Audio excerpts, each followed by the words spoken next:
जय हिंद दोस्तों, आज हम लोग पुनः उपस्थित हुए हैं अपने लूसेंट सीरीज को आगे बढ़ाने के लिए। तो आप लोग बस एक चीज ध्यान में रखिएगा, अगर आपको जीके और स्टैटिक जीके को अगर मजबूत करना है तो आपको इस सीरीज को थोड़ा सा भी इग्नोर नहीं करना पड़ेगा। अगर आप थोड़ा सा भी इग्नोर कीजिएगा तो समझ लीजिएगा कि आप इस कंपटीशन की भीड़ में पीछे पड़ सकते हैं। तो इसीलिए आप लोग जो है कि लगातार बनकर रहिएगा और तैयारी कीजिएगा, आपका सिलेक्शन आराम से हो जाएगा। तो जिस तरह से आपका व्यू आ रहा है या जिस तरह से आपका कमेंट आ रहा है, लगातार आप लोग बनकर तैयारी कर रहे हैं और जिस तरह से आप चैनल को जो है कि आगे बढ़ाने में मदद कर रहे हैं, बस इसी तरह से आप लोग लगातार मेहनत करते रहिएगा। तो चलिए हम लोग आज के सेशन को शुरुआत करते हैं। तो सबसे पहले डेली के तरह जो है कि आज भी हम लोग मोटिवेशनल क्वेट लेकर आप लोगों के बीच आए हैं। तो देखिएगा, आप लोगों को थोड़ा सा समझने का प्रयास कीजिएगा कि ना पूछ कि मेरी मंजिल कहां है, ना पूछ कि मेरी मंजिल कहां है, अभी तो सफर का इरादा किया है। ना पूछ कि मेरी मंजिल कहां है, अभी तो सफर का इरादा किया है। न हारूंगा हौसले चाहे कुछ भी हो जाए, ये मैंने किसी और से नहीं खुद से वादा किया है। इसीलिए दोस्तों आप लोग जो है कि आराम से तैयारी कीजिए। आप लोग जो है कि सबसे बड़ा मोटिवेशनल है, आप अपने स्थिति को जहां पर भी आप हैं, जहां पर भी आप अभी अपने घर द्वार से बिलोंग कर रहे हैं, आप अपने कंडीशन को लेकर आप आगे बढ़ सकते हैं। सबसे बड़ा मोटिवेशनल क्वेट वही है। तो चलिए सबसे आज हम लोग जो है कि शुरुआत करते हैं आज का लूसेंट सीरीज का। तो आप लोग लगातार बनकर इस सीरीज का फायदा उठा सकते हैं। तो चलिएगा,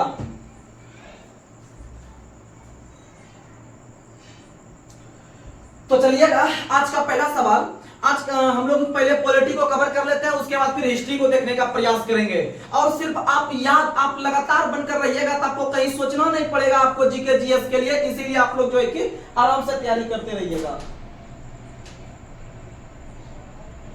तो चलिए आज का पहला सवाल आप लोग को बताना है। आज का पहला सवाल कि संविधान सभा में कुल कितने समिति का गठन किया गया था। आप लोग को पता है कि हमारे संविधान का निर्माण करने के लिए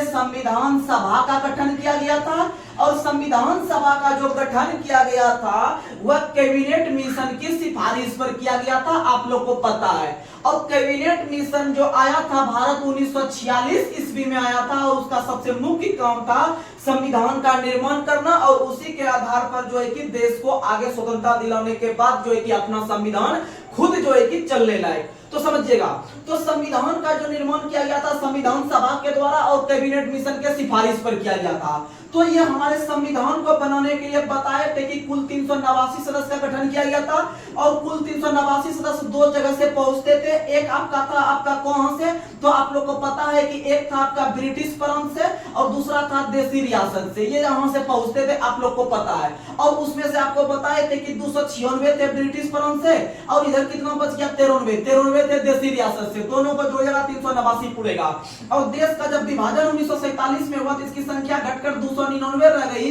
299 में से बताए थे कि यह हो गया आपका 229, इधर हो गया आपका 229 और इधर आपका कितना हो गया, तो 229 में इधर घटाइएगा तो आपको लगभग 70 पूर जाएगा। 70 हो जाता देसी रियासत से, आप लोग को पता है। और सबसे अधिक सदस्य संख्या जो पहुंचा था संयुक्त प्रांत से, सबसे अधिक संयुक्त प्रांत से। तो ये सब कंटेंट हम देख लिए थे। तो चलिए आगे बढ़ते हैं। तो आप लोग को बता दें कि हमारे संविधान सभा का जो गठन किया गया था या फिर संविधान के निर्माण के लिए कुल आपका 13 समिति का गठन किया गया था। कुल 13 समिति का गठन किया गया था। कुल 13 समिति में से सबसे महत्वपूर्ण समिति जो थी वह थी प्रारूप समिति। सबसे महत्वपूर्ण समिति प्रारूप समिति थी। या इसी को हम लोग कहते हैं पांडुलेखन समिति कहते हैं, या इसी को जो हम लोग कहते हैं ड्राफ्टिंग कमेटी कहते हैं। क्या कहते हैं? ड्राफ्टिंग कमेटी कहते हैं। तो ये सब याद रखिएगा, प्रारूप समिति, पांडुलेखन समिति, ये ड्राफ्टिंग कमेटी, और इसी को हम लोग मसौदा कमेटी के नाम से भी जानते हैं। हमारे संविधान सभा के बनाने के लिए कुल 13 समिति का गठन किया गया था। 13 में से सबसे बड़ी वह सबसे महत्वपूर्ण समिति जो थी वह आपका देखने के लिए मिल रहा है। और इसका गठन जो किया गया था कुल 7 सदस्य को मिलाकर किया गया था। और गठनकर्ता या फिर इसके जो अध्यक्ष बने थे वो बने थे डॉक्टर भीमराव अम्बेडकर। डॉक्टर भीमराव अम्बेडकर बने थे। और इस समिति का स्थापना जो किया गया था, याद रखिएगा, 29 अगस्त 1947 के दिन 29 अगस्त 1947 को प्रारूप समिति का गठन किया गया था। आप लोग याद रखिएगा। और आप लोग को बता दे कि यह हमारे कुल 13 समिति में से सबसे बड़ी समिति के रूप में काम किए थे। और आप लोग को बता दे कि ये जो डॉक्टर भीमराव अंबेडकर थे, ये बहुत बड़े कानून के ज्ञाता थे। इसे हम लोग आधुनिक युग का मनु भी जानते हैं। और डॉक्टर भीमराव अंबेडकर तीनों गोलमेज सम्मेलन में भारत की तरफ से अछूत के रूप में गए थे, आप लोग को हम बता चुके हैं। तो चलिए हम लोग विभिन्न प्रकार के समिति को जल्दी जल्दी हम लोग रिकॉल करते हैं, आप लोग याद रखिएगा। अगर पूछेगा संचालन समिति, क्योंकि आप लोग को याद करवा देते हैं संचालन समिति का अध्यक्ष कौन था। तो आप लोग को पता है कि हमारा जो संविधान बना था उसमें अस्थायी अध्यक्ष के रूप में डॉक्टर राजेंद्र प्रसाद की नियुक्ति किया गया था। और जो भी अस्थायी अध्यक्ष बनता है या फिर जो अध्यक्ष के रूप में काम करता है वही संचालन के रूप में भी काम करता है। यानी कि कैसे, जैसे मान लीजिए गांव वगैरह में प्रोग्राम होता है तो उसका एक होता है एंकरिंग करने वाला या फिर एक अध्यक्ष होता है। तो याद रखिएगा जो अध्यक्ष होता है वही उसका संचालन करता है। इसका मतलब संविधान सभा के अस्थायी अध्यक्ष के रूप में डॉक्टर राजेंद्र प्रसाद थे। तो याद रखिएगा डॉक्टर राजेंद्र प्रसाद अस्थायी अध्यक्ष के साथ साथ संचालन समिति के भी अध्यक्ष थे। उसके बाद बात करते हैं आपका संघ संविधान समिति। तो याद रखिएगा अगर जहां पर संघ लगा हुआ मिलेगा, अगर समिति में संघ लगा हुआ मिलेगा तो आप लोग को जवाहरलाल नेहरू के साथ चल जाना है, जवाहरलाल नेहरू के साथ चल जाना है। जैसे कि आपको रहेगा, एक आपका रहेगा संघ संविधान समिति, अब दूसरा रहेगा संघ शक्ति समिति। तो दोनों का जवाहरलाल नेहरू है, दोनों का कौन है, जवाहरलाल नेहरू, याद रखिएगा। उसके बाद अगर पूछे प्रांत संविधान समिति तो आपको जुगाड़ देते हैं। आप लोग को पता है कि जब हमारे संविधान का गठन किया जा रहा था, तो जब हमारे संविधान का गठन करने के दौरान ही विभिन्न प्रकार के जो है कि आपको प्रांत, विभिन्न प्रकार के प्रांत को जो है कि मिलाने का काम भारत में जो कर रहा था वह कौन कर रहे थे। तो आप लोग बताते हैं कि सरदार वल्लभ भाई पटेल, सरदार वल्लभ भाई पटेल जो थे वह भारत में विभिन्न प्रकार के प्रांत को मिला के एक अखंड भारत के निर्माण करने का प्रयास कर रहे थे। और इसका जो साथ निभा रहे थे वह वीपी मेनन निभा रहे थे। वीपी मेनन ने सरदार वल्लभ भाई पटेल का सपोर्ट कर रहे थे। आपका क्या करने के लिए, तो विभिन्न प्रकार के प्रांत को भारत में मिलाने का काम किए थे। तो याद रखिएगा अगर क्वेश्चन पूछे प्रांत संविधान समिति के अध्यक्ष कौन थे, अगर प्रांत लगा हुआ रहेगा तो आपका दिमाग काम करेगा। अगर प्रांत लगा हुआ रहेगा आपको सीधा समझ लेना है प्रांत को मिलाने का काम सरदार वल्लभ भाई पटेल। इसका मतलब याद रखिएगा प्रांत संविधान समिति के जो अध्यक्ष थे वो आपके सरदार वल्लभ भाई पटेल थे। और सरदार वल्लभ भाई पटेल की जयंती को एकता दिवस के रूप में प्रत्येक वर्ष 31 अक्टूबर को मनाते हैं, 31 अक्टूबर को मनाते हैं, याद रखिएगा। और इन्हीं के नाम पर सबसे ऊंची मूर्ति गुजरात के अंदर में अहमदाबाद के पास है।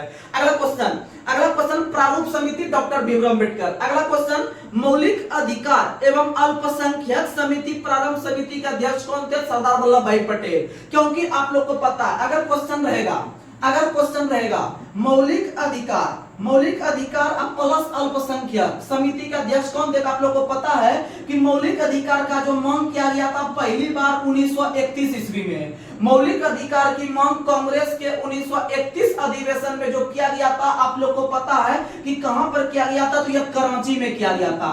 और कराची में जो कर रहे थे उसके अध्यक्ष जो बनाए गए थे सरदार वल्लभ भाई पटेल ही बनाए गए थे मौलिक अधिकार की मांग करने के लिए। इसीलिए मौलिक अधिकार और अल्पसंख्यक समिति का अध्यक्ष बोलेगा तो सरदार वल्लभ भाई पटेल मारेंगे, याद रखिएगा। और वर्तमान में मौलिक अधिकार कितना है नहीं है, आगे हम सब चीज पर चर्चा करेंगे। आगे बढ़ते हैं। अगला क्वेश्चन आप लोग को बताना है राष्ट्रीय ध्वज संबंधी तटस्थ समिति के अध्यक्ष डॉक्टर राजेंद्र प्रसाद। राष्ट्र ध्वज संबंधी तटस्थ समिति पूछेगा तो राजेंद्र प्रसाद। इसका मतलब अस्थायी अध्यक्ष राजेंद्र प्रसाद, अस्थायी अध्यक्ष राजेंद्र प्रसाद। उसके बाद अगर रहेगा संचालन समिति तो राजेंद्र प्रसाद। उसके बाद रहेगा राष्ट्र ध्वज संबंधी तटस्थ समिति के अध्यक्ष तो राजेंद्र प्रसाद, याद रखने का प्रयास कीजिएगा। और आप लोग को बता दे कि भारत के अंदर में प्रथम राष्ट्रपति जो राजेंद्र प्रसाद बने थे वो संविधान सभा के अंतिम बैठक 24 जनवरी 1950 के दिन बने थे। और 1950 के दिन 24 जनवरी का जो अंतिम बैठक हुआ था उसमें 3 घटना बताते हैं। राजेंद्र प्रसाद प्रथम राष्ट्रपति बनते हैं और भारत का राष्ट्रगान जन गण मन को अपनाया जाता है। और भारत का जो राष्ट्रगीत है आपका वंदे मातरम, इसको भी अपनाने का काम इसी डेट में होता है संविधान सभा की अंतिम बैठक के दौरान। चलिए हम लोग आगे बढ़ते हैं। अगला क्वेश्चन आप लोग को बताना है कि संविधान सभा में महिला सदस्य की संख्या 15, संविधान सभा में महिला सदस्य की संख्या 15 हुआ करती थी, याद रखिएगा। अगर हम बात करते हैं कि संविधान सभा की पहली बैठक तो 9 दिसंबर 1946 को, संविधान सभा की जो बैठक का शुरुआत हुआ है 9 दिसंबर 1946 को हुआ है आपका दिल्ली के आपका जो है कि काउंसिल चैम्बर भवन जो है कि आपका पुस्तकालय के अंदर में। और संविधान सभा का जो प्रथम बैठक हुआ था इसका जो अध्यक्षता किया था डॉक्टर सच्चिदानंद सिन्हा ने अस्थायी अध्यक्ष के रूप में, और डॉक्टर सच्चिदानंद सिन्हा जो थे वो संविधान सभा के अस्थायी अध्यक्ष के साथ साथ सबसे बुजुर्ग सदस्य थे। ये सब चीज पे हम चर्चा कर चुके हैं। और संविधान सभा का जो बैठक का जो शुरुआत किया गया था आपका 9 दिसंबर को, लेकिन संविधान सभा का जो गठन किया गया था वो किया गया था कब, तो आप लोग को पता है जुलाई 1946 में। संविधान सभा का अगर गठन पूछेगा तो जुलाई 1946 में संविधान सभा की प्रथम बैठक 9 दिसंबर 1946 को, और उसकी अध्यक्षता सच्चिदानंद सिन्हा ने। लेकिन उसके बाद 11 दिसंबर के दिन जब बैठक शुरू हुआ 1946 में, तो इसकी अध्यक्षता करने लगे आपके अस्थायी अध्यक्ष जो बने थे आपके डॉक्टर राजेंद्र प्रसाद। डॉक्टर राजेंद्र प्रसाद आप लोग याद रखने का प्रयास कीजिएगा। और बता दे कि 11 दिसंबर 1946 को राजेंद्र प्रसाद अध्यक्ष बन गए। इसके 2 दिन के बाद 13 दिसंबर 1946 को जो है कि आपका किसके द्वारा, तो जवाहरलाल नेहरू के द्वारा संविधान सभा के समक्ष उद्देशिका का प्रस्ताव रखा गया।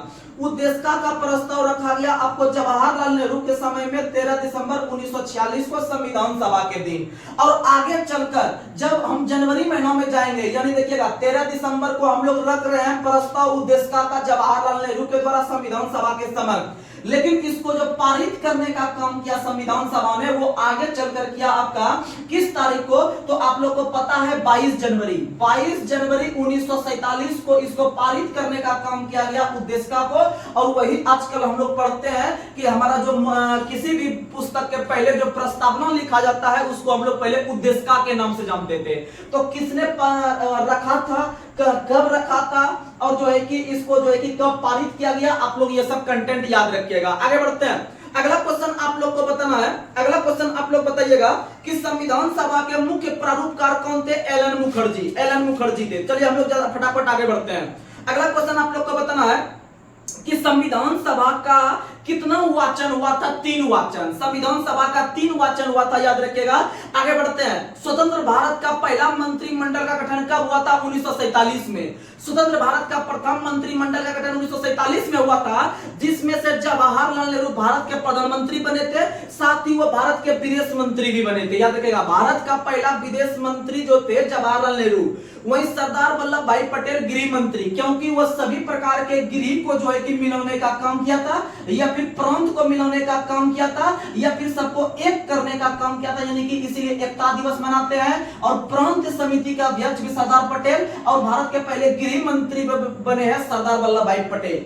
आगे बढ़ते हैं। अगला क्वेश्चन, भारत के पहले खाद्य एवं कृषि मंत्री राजेंद्र प्रसाद, सही बात। शिक्षा मंत्री भारत के अबुल कलाम आजाद, भारत के पहले शिक्षा मंत्री अबुल कलाम आजाद, इनके द्वारा लिखा गया पुस्तक का नाम है इंडिया विंस फ्रीडम। आगे बढ़ते हैं। अगला क्वेश्चन, भारत के पहले रेल मंत्री जॉन मथाई थे।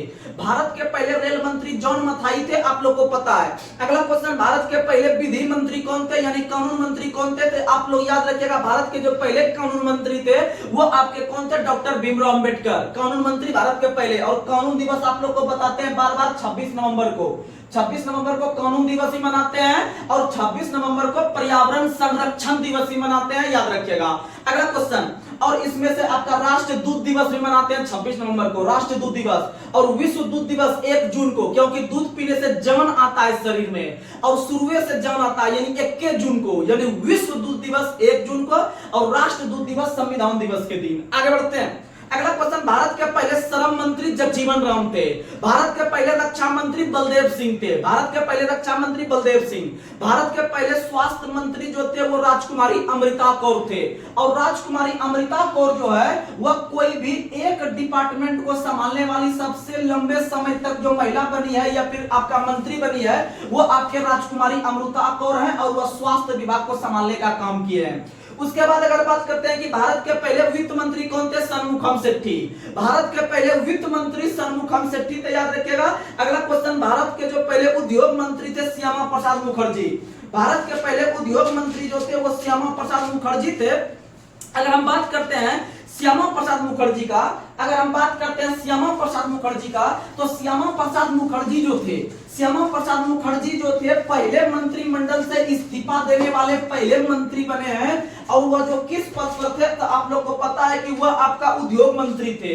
यानी श्यामा प्रसाद मुखर्जी जो है, श्यामा प्रसाद मुखर्जी जो है, उसे हम लोग जो है कि संसद के शेर के नाम से जानते हैं। श्यामा प्रसाद मुखर्जी को संसद के शेर के नाम से जानते हैं। और श्यामा प्रसाद मुखर्जी जी ने आपका इस्तीफा देके 1951 में भारतीय जनसंघ का स्थापना किया, भारतीय जनसंघ का स्थापना किया। और यह पार्टी आगे चलकर जो है कि 6 अप्रैल के दिन, यही पार्टी आगे चलकर 6 अप्रैल 1980 को जो है कि भारतीय जनता पार्टी का रूप लिया। और भारतीय जनता पार्टी का जो नाम दिया है, वह नाम देने वाले व्यक्ति कौन है, तो अटल बिहारी वाजपेयी हैं। अटल बिहारी वाजपेयी याद रखने का प्रयास कीजिएगा। इसीलिए हम लोग 6 अप्रैल को भाजपा दिवस मनाने का कोशिश करते हैं। आगे बढ़ते हैं। अगला क्वेश्चन आप लोग को बताना है कि हमारा संविधान कब बनकर तैयार हुआ। तो आप लोग को बता दे कि अगर हम बात करते हैं कैबिनेट मिशन तक आप लोग को पता है कितना गठन हुआ नहीं हुआ।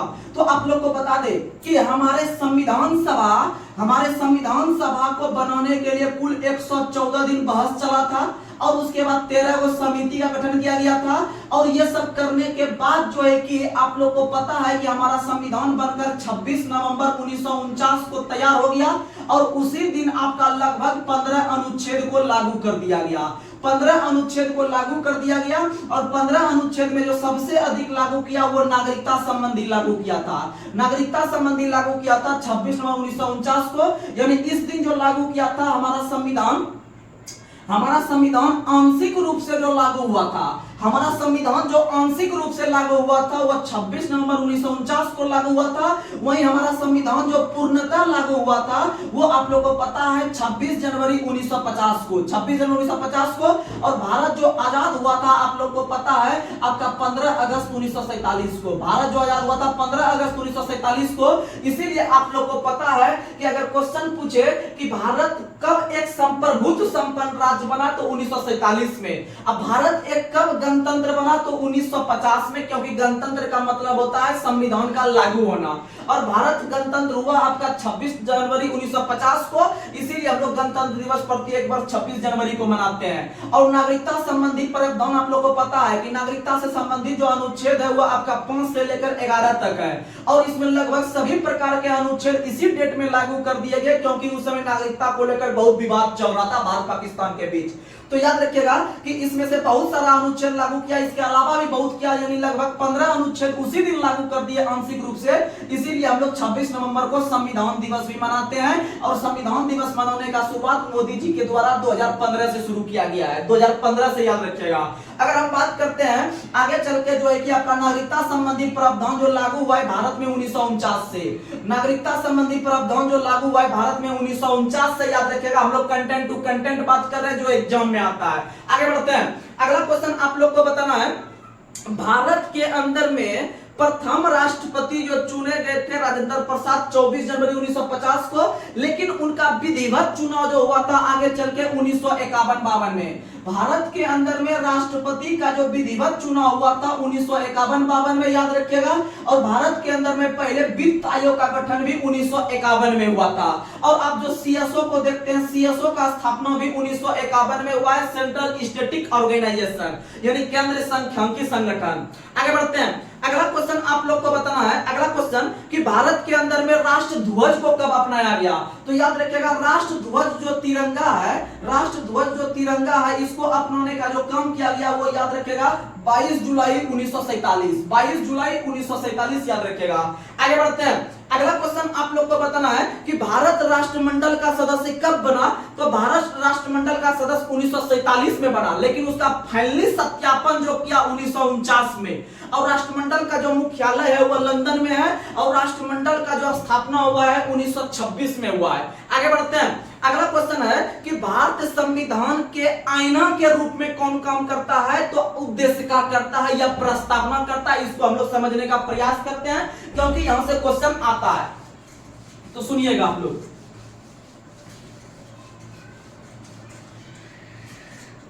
अगर हम बात करते हैं प्रस्तावना का, सुनिएगा, अगर हम बात करते हैं प्रस्तावना का, तो आप लोग को पता है प्रस्तावना को पहले हम लोग उद्देशिका के नाम से जानते थे। प्रस्तावना को पहले हम लोग उद्देशिका के नाम से जानते थे, क्योंकि वह एक उद्देश्य के रूप में संविधान सभा के समक्ष जवाहरलाल नेहरू ने रखने का काम किए थे 13 दिसंबर 1946 को, और उसको पास किया गया 22 जनवरी 1947 को।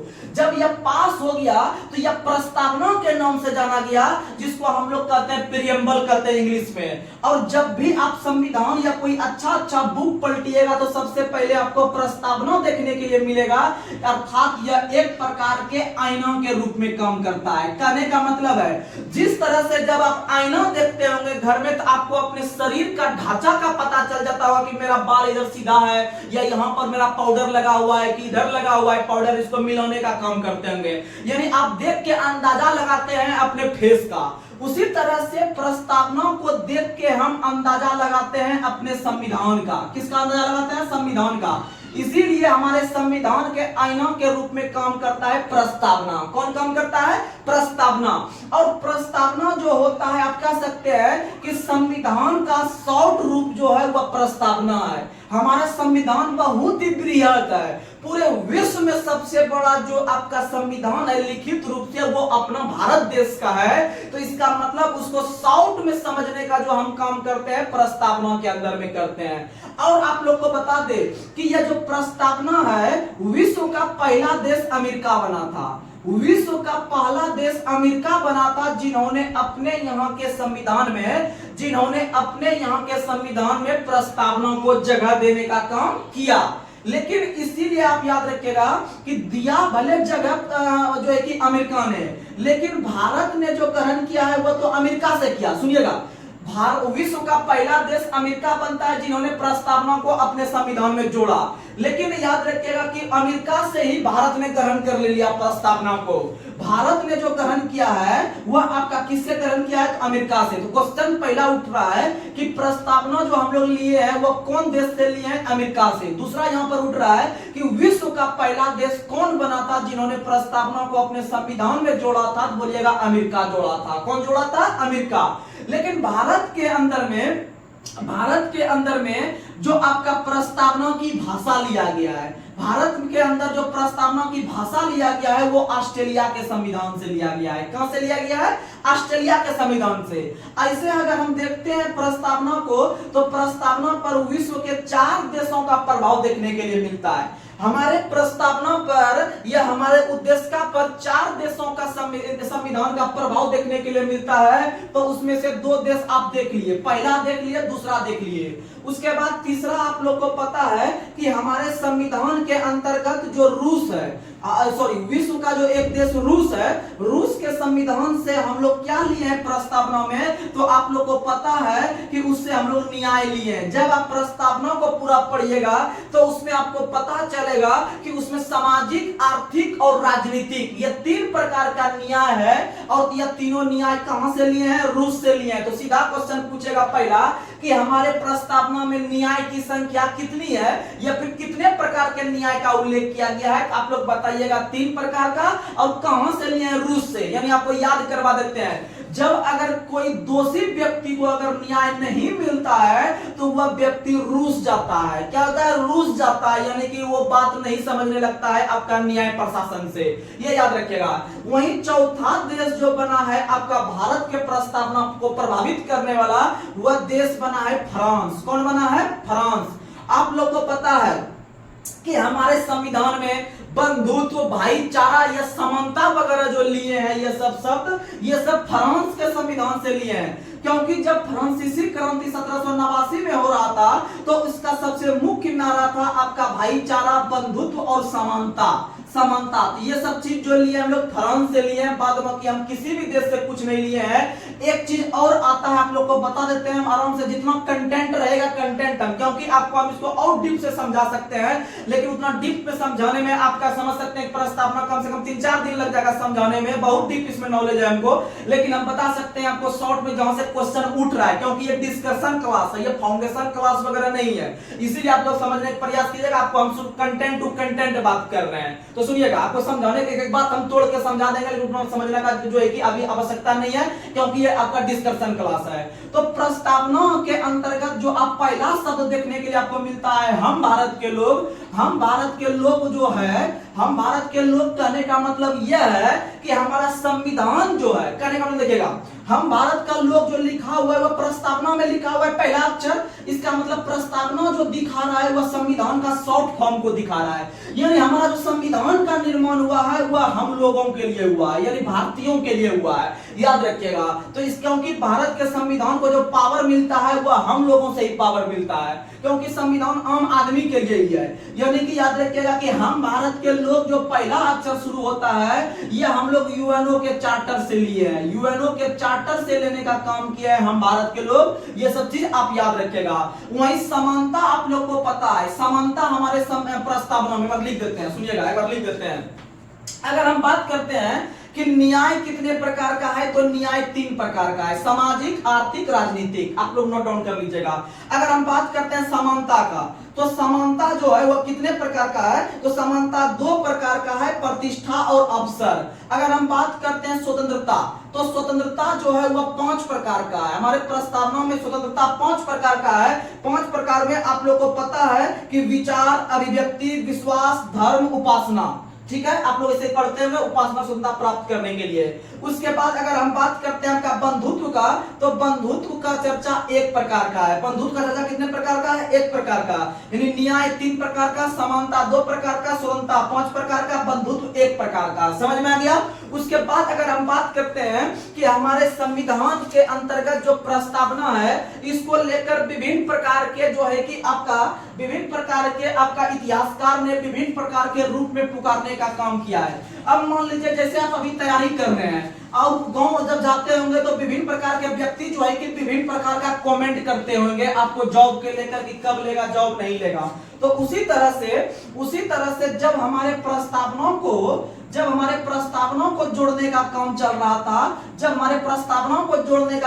रहा था, तो इसको लेकर जोड़ने को लेकर बहुत विवाद हुआ था आपका जो है कि संविधान सभा में। तो उसी संविधान में जो है कि विभिन्न प्रकार के इतिहासकार ने विभिन्न प्रकार के रूप में पुकारा है। जैसे एक व्यक्ति का हम नाम लेते हैं एन.ए. पालकीवाला, आप लोग को याद भी करवा देंगे साथ साथ। एन.ए. पालकीवाला नाम का जो इतिहासकार था, इन्होंने प्रस्तावना को जो है कि किसके रूप में पुकारा था, परिचय पत्र के रूप में, परिचय पत्र के रूप में। सीधा क्वेश्चन पूछेगा कि हमारे संविधान के प्रस्तावना को एक परिचय पत्र की संज्ञा किस इतिहासकार ने दिया है, तो पालकीवाला। कहने का मतलब यह है कि जब आप शादी वगैरह कीजिएगा या फिर जब आप देखते होंगे लड़का जब शादी करने के लिए जाता है तो वह पालकी पे बैठ के जाता है, लड़का लड़की। इसका मतलब है कि पालकी पे जो आदमी बैठा हुआ रहता है, वह आदमी जो आम आदमी रहता है वह खुद सोच लेता है कि ये जो पालकी पे बैठा हुआ है इसी का शादी होने वाला है और यही मेन लड़का है, इसी से शादी होगा। इसका मतलब उसका हम लोग परिचय कर लेते हैं। क्या कर लेते हैं, परिचय। अगर आज के बाद आपको याद नहीं रहता होगा तो आप याद कीजिएगा मेरे साथ। हमारे संविधान के अंतर्गत प्रस्तावना को परिचय पत्र की संज्ञा पालकीवाला ने दिया है। किसने दिया है, पालकीवाला ने। अगर फिर हम बात करते हैं उसके बाद दूसरा, अगर हम बात करते हैं एक और व्यक्ति थे जिसका नाम था ठाकुर प्रसाद भार्गव। ठाकुर प्रसाद भार्गव, ठाकुर प्रसाद भार्गव जो है, इन्होंने प्रस्तावना को सबसे सम्मानित भाग बताया। इन्होंने प्रस्तावना को सबसे सम्मानित भाग बताया। इसका मतलब आप बता सकते हैं, आपको जुगाड़ देते हैं कि आप याद रखिएगा कि ये जो आपका ठाकुर प्रसाद का जो पंचांग होता है, यानी कि अभी आपके घर में जो कैलेंडर चल रहा होगा वह ठाकुर प्रसाद का कैलेंडर बहुत फेमस होता है जो कि शक संबंध पे आधारित है। इसका मतलब उसको हम अपने घर में सम्मान स्वरूप रखे हैं, सम्मान देने के लिए हम उसको ठाकुर प्रसाद को रखे हुए हैं। यानी ठाकुर प्रसाद भार्गव अगर रहेगा तो आप सम्मानित याद रखिएगा। और पालकी के बैठ के हम उसका परिचय लेते हैं, पालकी पे बैठ के क्या करते हैं, उसका परिचय लेते हैं। उसके बाद अगर हम देखते हैं एक था आपका अनरेस्ट बार्कर। अनरेस्ट बार्कर नाम के इतिहासकार ने जो है कि हमारे प्रस्तावना को कुंजी नोट की संज्ञा दिया है। कुंजी नोट यानी इंग्लिश शब्द हुआ, इधर भी अंग्रेज आएगा। अनरेस्ट बार्कर ब्रिटेन का व्यक्ति था, अनरेस्ट बार्कर, इन्होंने कुंजी नोट की संज्ञा दिया है। वहीं पर अगर हम बात करते हैं हम लोग, एक था सर अल्लादी कृष्ण स्वामी अय्यर। सर अल्लादी कृष्ण स्वामी अय्यर ने भारतीय प्रस्तावना को दीर्घकालिक सपनों का विचार कहा है। दीर्घकालिक सपनों का विचार कहा है, यानी यहाँ पर दो दिख रहा है और इसमें भी दो दिख रहा है, यानी आप याद रखिएगा अल्लादी यानी दीर्घ, अल्लादी यानी दीर्घ, अल्लादी यानी दीर्घ। उसके बाद अगर हम बात करते हैं एक व्यक्ति का जिसका नाम है मोहम्मद हिदायतुल्लाह, आप लोग नाम सुने होंगे। मोहम्मद हिदायतुल्लाह पहले भारतीय ऐसे मुख्य न्यायाधीश बनते हैं जिनको भारत के अंदर में राष्ट्रपति बनने का भी गौरव प्राप्त हुआ है, आप लोग को पता है। और जब भी आपको पता है कि अगर भारत के राष्ट्रपति का पद खाली होता है, उपराष्ट्रपति काम करता है, उपराष्ट्रपति का पद भी खाली हो जाता है, तो उस कंडीशन में आपके भारत के मुख्य न्यायाधीश काम करने के लिए आते हैं। तो याद रखिएगा, भारत कि जब राष्ट्रपति का पद खाली होता है तो उपराष्ट्रपति जब काम करने के लिए आता है, राष्ट्रपति की हैसियत से अनुच्छेद 65 का प्रयोग करता है। और जब इसका भी पोस्ट खाली हो जाता है तो मुख्य न्यायाधीश जो काम करने के लिए आते हैं अनुच्छेद 70 के तहत आते हैं। किसके तहत आते हैं? अनुच्छेद 70 के तहत, याद रखिएगा। उसके बाद अगर बात करते हैं मोहम्मद हिदायतुल्लाह का, तो मोहम्मद हिदायतुल्लाह ने भारतीय संविधान का जो प्रस्तावना है इसका तुलना जो है कि अमेरिकी घोषणा पत्र के समान किया है। अमेरिकी घोषणा पत्र, अमेरिकी घोषणा पत्र के समान बताया है किसने? तो मोहम्मद हिदायतुल्लाह ने। समझ में आ गया? उसके बाद अगर बात करते हैं के एम मुंशी का, के एम मुंशी जो थे उन्होंने भारतीय प्रस्तावना को जो बताया है वह बताया है आपका जो है कि भारत के अंदर में हमारे संप्रभुत्व लोकतांत्रिक के समान बताया है। संप्रभुत्व लोकतांत्रिक के समान बताने का काम किए हैं आपके कौन? तो के एम मुंशी ने किया। आप लोग को समझ में आ गया होगा। तो आप लोग ये सब चीज याद रखने का प्रयास कीजिएगा। और आप लोग को बता दे, और अगर इसी में रहेगा के एम मुंशी में इसको कर्म कुंडली वगैरह भी बताया है, तो ये सब चीज भी आप लोग याद रखिएगा। आप अगर इतना याद रखते हैं आपका आसानी से एग्जाम में कवर हो जाएगा। तो चलिए हम लोग धीरे धीरे अब आगे बढ़ते हैं। और आप लोग को बता दे कि भारत के अंदर जो प्रस्तावना था, भारत के अंदर में जो प्रस्तावना था, यानी जब मूल प्रस्तावना था भारत का, सुनिएगा आगे धीरे धीरे लेके जा रहे हैं।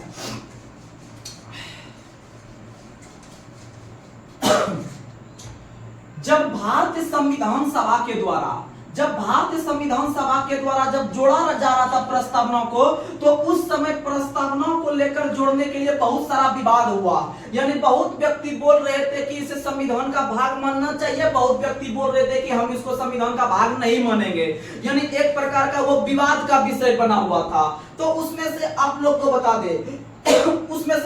बता दे जब मूल संविधान में जब जोड़ा गया था संविधान प्रस्तावना को, यानी प्रस्तावना को जब जोड़ा गया था, तो उस समय विवाद जो हुआ था वो विवाद इसलिए हुआ था क्योंकि उस समय आप लोग को पता है कि भारत के संविधान सभा में बहुत प्रकार के वकील थे। यानी वकील जो होता है वो विभिन्न प्रकार का जो है कि अपना दिखाने का काम करते हैं, हम ये बोलते हैं वो ये बोलता है। यानी इसीलिए भारतीय संविधान को जो है कि वकीलों का स्वर्ग भी कहा गया है।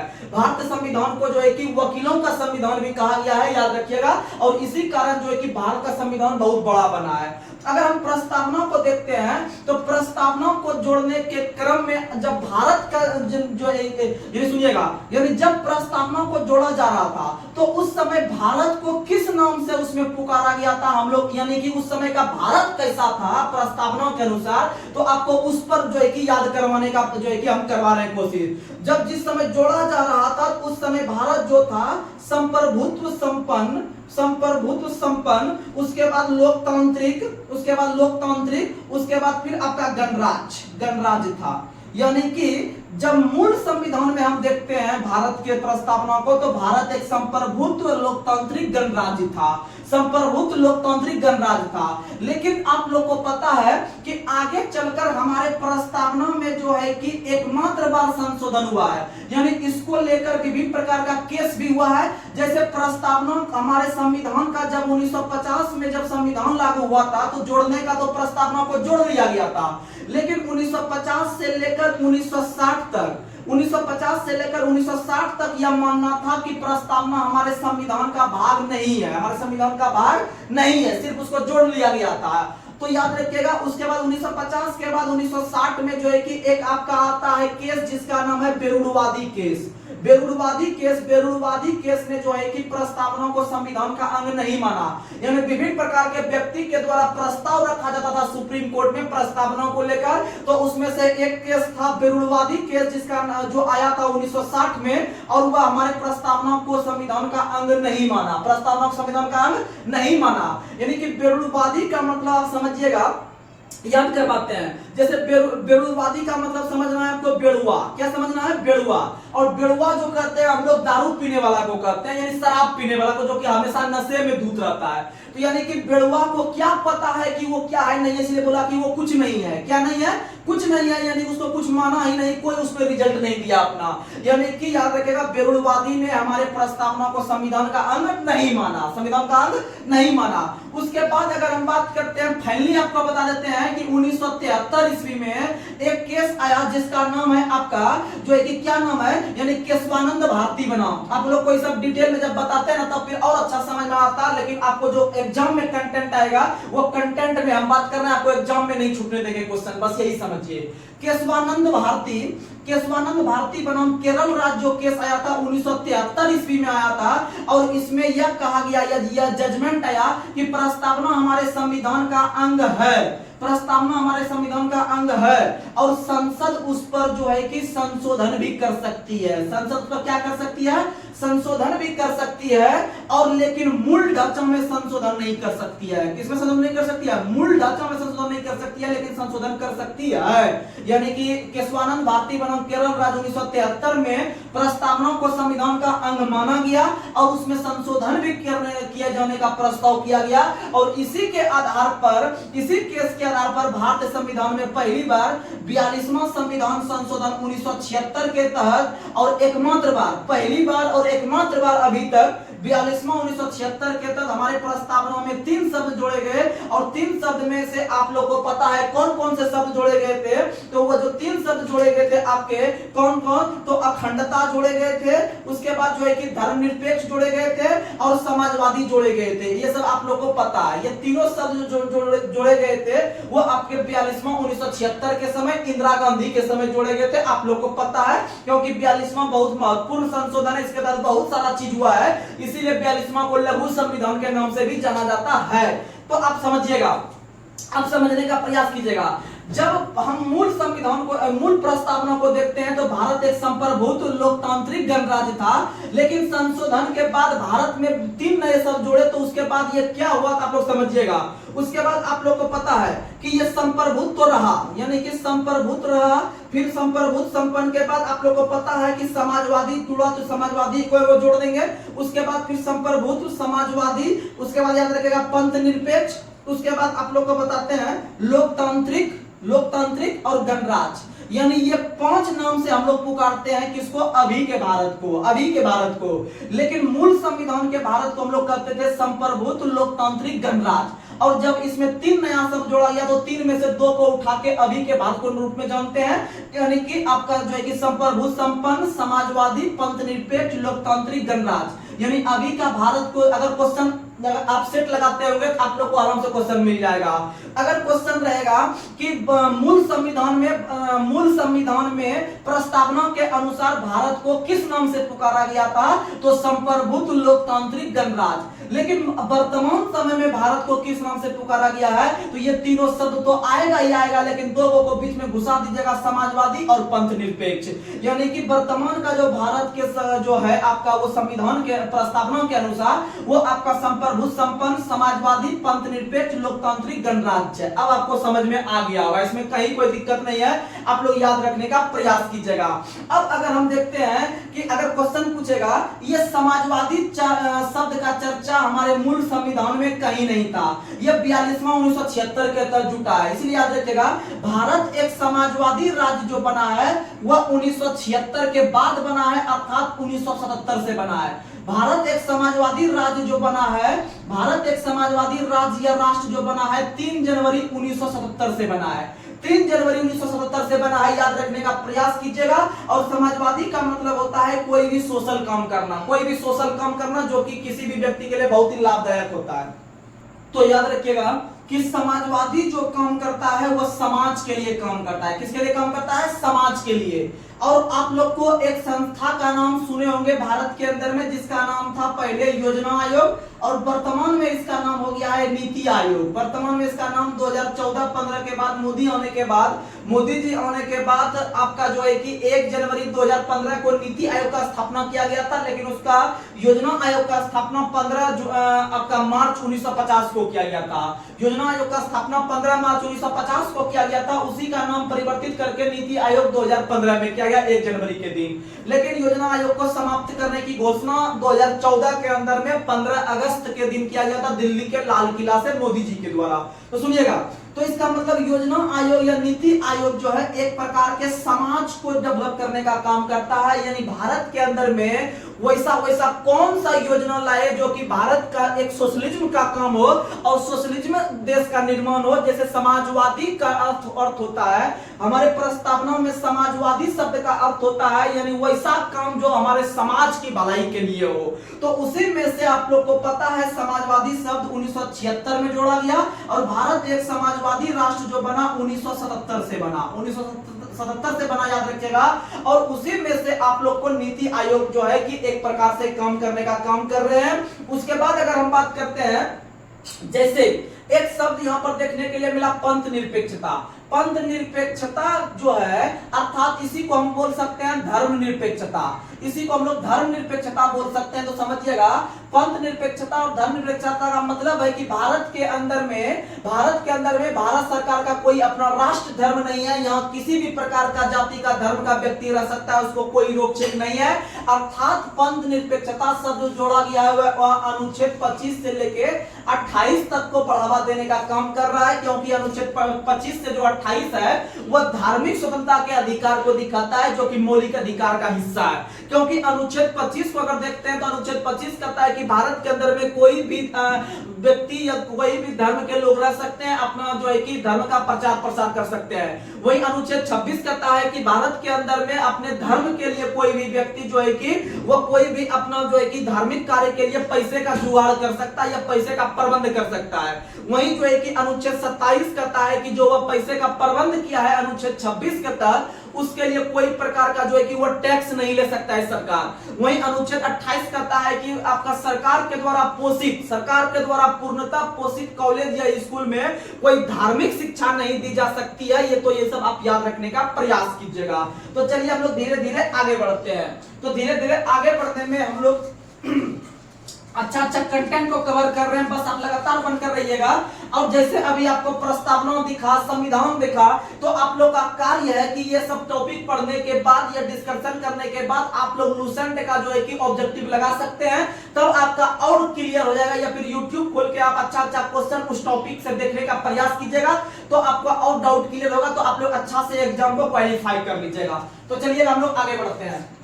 अगला क्वेश्चन अगर दे कि हमारे संविधान को लेकर, हमारे संविधान के अंतर्गत प्रस्तावना को लेकर, प्रस्तावना में जो एक शब्द है लोकतांत्रिक, कौन सा शब्द है? लोकतांत्रिक को लेकर या लोकतंत्रात्मक को लेकर हमारे महापुरुष थे डॉक्टर भीमराव अम्बेडकर का एक कथन है कि डॉक्टर भीमराव अम्बेडकर ने संविधान सभा में एक कथन बोले थे कि जो है कि राजनीतिक लोकतंत्र तब तक स्थायी नहीं बन सकता है, यानी कि राजनीति के अंतर्गत में लोकतंत्र जो है वह तब तक स्थायी नहीं बन सकता है जब तक कि उसमें सामाजिक लोकतंत्र नहीं जाए। कहने का मतलब है कि जब भी लोकतंत्र का हम लोग जब बात करते हैं, नहीं कहते अभी लोकतंत्र सही नहीं है, यानी एक प्रकार का जो है कि अब यहाँ राजतंत्र हो गया है। यानी लोकतंत्र का मतलब हो गया लोगों का तंत्र, यानी लोगों का शासन होना चाहिए, यानी हम लोगों का बात रखा जाना चाहिए हमारे। तो इसका मतलब है कि लोकतंत्र में जो है कि सामाजिक पहलू को भी देखा जाना चाहिए सरकार के द्वारा कि समाज में क्या कमी है, नहीं है, तभी जो है कि हमारा एक लोकतांत्रिक गणराज्य बन सकता है। ऐसा कथन डॉक्टर भीमराव अम्बेडकर साहब ने कहे थे, आप लोग याद रखिएगा। चलिए हम लोग धीरे धीरे आगे बढ़ते हैं। अगला क्वेश्चन आप लोग को बताना है अगला क्वेश्चन, संविधान सभा के विदेशी स्रोत चलते हैं। संविधान सभा के विदेशी स्रोत, तो संविधान सभा के विदेशी स्रोत में से आप लोग को बता दे, संविधान सभा के विदेशी स्रोत में से आप लोग को बता दे कि विभिन्न प्रकार के देश से ग्रहण किया है। यानी कि भारत के संविधान सभा के द्वारा कुल 10 देश से कुछ ब कुछ लिया गया है। यानी भारत के संविधान सभा के द्वारा विश्व के लगभग 60 से 65 देश का, लगभग 60 से 65 देश का संविधान पढ़ा गया। लेकिन जब लेने का पाया तो सिर्फ 10 देश से हम लोग कुछ ब कुछ लिए। तो 10 देश से आप लोग को हम रिकॉल करवा देते हैं कौन कौन सा देश से क्या क्या लिया है। आप लोग ये सब याद करने वाला चीज है। तो सुनिएगा, सबसे पहले अमेरिका। अमेरिका से सबसे पहले आपको बता चुके हैं प्रस्तावना। प्रस्तावना अमेरिका से लिए है, लेकिन प्रस्तावना की भाषा ऑस्ट्रेलिया से, और प्रस्तावना में न्याय रूस से लिए हैं, और प्रस्तावना में समानता बंधुत्व भाईचारा जो लिए हैं फ्रांस से। आप लोग को पता है, ये सब याद रहना चाहिए, रिकॉल करवा रहे हैं। तो सबसे पहले अमेरिका, अमेरिका से प्रस्तावना हो गया, अमेरिका से प्रस्तावना हो गया, अमेरिका से आपका प्रस्तावना हो गया। प्रस्तावना के बाद आप लोग को बता देते हैं सुप्रीम कोर्ट हो गया। उसके बाद आप लोग को बताते हैं उपराष्ट्रपति, उपराष्ट्रपति हो गया। उसके बाद बता देते हैं दबाव समूह, दबाव समूह हो गया। उसके बाद बता देते हैं आपको जो है कि न्यायिक पुनर्विलोकन, न्यायिक पुनर्विलोकन हो गया। उसके बाद आप लोग को बता देते हैं कि जो है कि आपका महाभियोग प्रक्रिया जो लिए है राष्ट्रपति के ऊपर, वो भी अमेरिका से लिए हैं। उसके साथ ये हाई कोर्ट या सुप्रीम कोर्ट के जो न्यायाधीश को हटाते हैं, यह भी अमेरिका से लिए हैं। वहीं अगर हम बात करते हैं कानून का समान संरक्षण होना चाहिए, यह भी अमेरिका से लिए हैं। उसके बाद अगर बात करते हैं हम लोग लोकहित याचिका या जनहित याचिका जो लिए हैं, यह भी अमेरिका के संविधान से लिए हैं। तो ये सब चीज आप याद रखिएगा। और संविधान की सर्वोच्चता भी कहां से लिए हैं? अमेरिका से लिए हैं। ये सब चीज आप याद रखिएगा, यहां से का क्वेश्चन फंस जाएगा। वहीं अगर हम बात करते हैं आपका रूस से क्या क्या लिए हैं, तो रूस के संविधान से जो लिए हैं सबसे पहले पंचवर्ष योजना लिए हैं। पंचवर्ष योजना जो लिए गए हैं हम लोग रूस से लिए हैं। वहीं आप लोग को पता है कि रूस से हम लोग मौलिक कर्तव्य लिए हैं। मौलिक कर्तव्य कहां से लिए हैं? रूस से लिए हैं। मौलिक कर्तव्य कहां से लिए हैं? रूस से लिए हैं। उसके बाद अगर हम बात करते हैं फ्रांस से, तो फ्रांस से जो हम लोग लिए हैं गणतंत्रात्मक शासन प्रणाली, गणतंत्रात्मक शासन प्रणाली फ्रांस से लिए हैं। प्रस्तावना के अंदर समानता बंधुत्व भाईचारा भी कहां से लिए हैं? तो हम लोग फ्रांस से लिए हैं। उसके बाद अगर बात करते हैं जापान से, तो जापान से हम लोग क्या लिए हैं? विधि द्वारा स्थापित प्रक्रिया, विधि द्वारा स्थापित प्रक्रिया पूछेगा तो जापान से लिए हैं। वहीं अनुच्छेद शब्द जो लिए हैं, अनुच्छेद शब्द यह भी हम लोग जापान से लिए हैं। क्या हो गया? 1 2 3 4। उसके बाद अगर हम बात करते हैं आपका जो है कि दक्षिण अफ्रीका से, तो दक्षिण अफ्रीका से सबसे पहले जो लिए हैं संविधान संशोधन। संविधान संशोधन की प्रक्रिया कहां से लिए हैं? दक्षिण अफ्रीका से। उसके बाद यहां से जो हम लोग लिए हैं राज्यसभा के अंदर जो सदस्य का निर्वाचन होता है। आप लोग को पता है कि राज्यसभा का कुल सीट वर्तमान में जो है वो आपका कितना है? तो 245 है। राज्यसभा का सीट पूरे इंडिया में 245 है। 245 में से आप लोग को पता है 233 सदस्य का निर्वाचन होता है अलग अलग राज्य केंद्र शासित प्रदेश से। और उसमें से जो 12 सदस्य है इसका मनोनयन जो है कि भारत के राष्ट्रपति के द्वारा किया जाता है साहित्य कला विज्ञान के क्षेत्र से। लेकिन ये जो 233 वाला जो निर्वाचन होता है ये वाला प्रक्रिया हम लोग लिए हैं दक्षिण अफ्रीका से। लेकिन अगर क्वेश्चन पूछेगा कि राज्यसभा में 12 सदस्य का जो मनोनयन राष्ट्रपति करते हैं, अगर मनोनयन वाला पूछेगा, ये 12 वाला पूछेगा तो हम लोग मारेंगे आयरलैंड। आगे पढ़ेंगे लेकिन फिलहाल लिख देते हैं आयरलैंड, याद रखेगा। राज्यसभा में 233 वाला जो लिए है प्रक्रिया वो लिए है आपका दक्षिण अफ्रीका से। लेकिन 12 को वाला जो मनोनयन वाला लिए है वो लिए आयरलैंड से, जहां से डीपीएसपी लिए, याद रखेगा। उसके बाद अगर हम बात करते हैं कनाडा से, तो कनाडा के संविधान में सबसे पहले राज्यपाल याद रखिएगा। राज्यपाल का जो पद लिए हैं कनाडा से। उसके बाद याद रखिएगा आपका संघात्मक विशेषता। उसके बाद याद रखिएगा आपका अपशिष्ट शक्ति। अपशिष्ट शक्ति केंद्र में निहित होती है अनुच्छेद 248 के तहत ये शक्ति लिए कनाडा से। उसके बाद अगर हम बात करते हैं संघ राज्य संबंध, संघ राज्य संबंध अगर आएगा तो मारेंगे कनाडा से। उसके बाद अगर रहेगा राज्यपाल एवं राज्यपाल की नियुक्ति संबंधी प्रावधान कनाडा से। उसके बाद बता देते हैं कि संघ राज्य के बीच शक्ति का विभाजन कनाडा से। लेकिन अगर रहेंगे क्वेश्चन केंद्र राज्य संबंध ऑस्ट्रेलिया बताएंगे, केंद्र राज्य संबंध ऑस्ट्रेलिया और संघ राज्य संबंध, संघ या संघात्मक विशेषता दोनों कनाडा, संघ या संघात्मक दोनों कनाडा, और राज्यपाल की नियुक्ति भी कनाडा, अवशिष्ट शक्ति भी कनाडा, ये सब याद रखिएगा। उसके बाद अगर हम बात करते हैं क्या हो गया? 1 2 3 4 5 6, 4 गो और बात करेंगे। 4 गो में से एक देश ले लेते हैं हम, कौन सा? ऑस्ट्रेलिया। ऑस्ट्रेलिया के संविधान से सबसे पहले याद रखेगा संयुक्त अधिवेशन।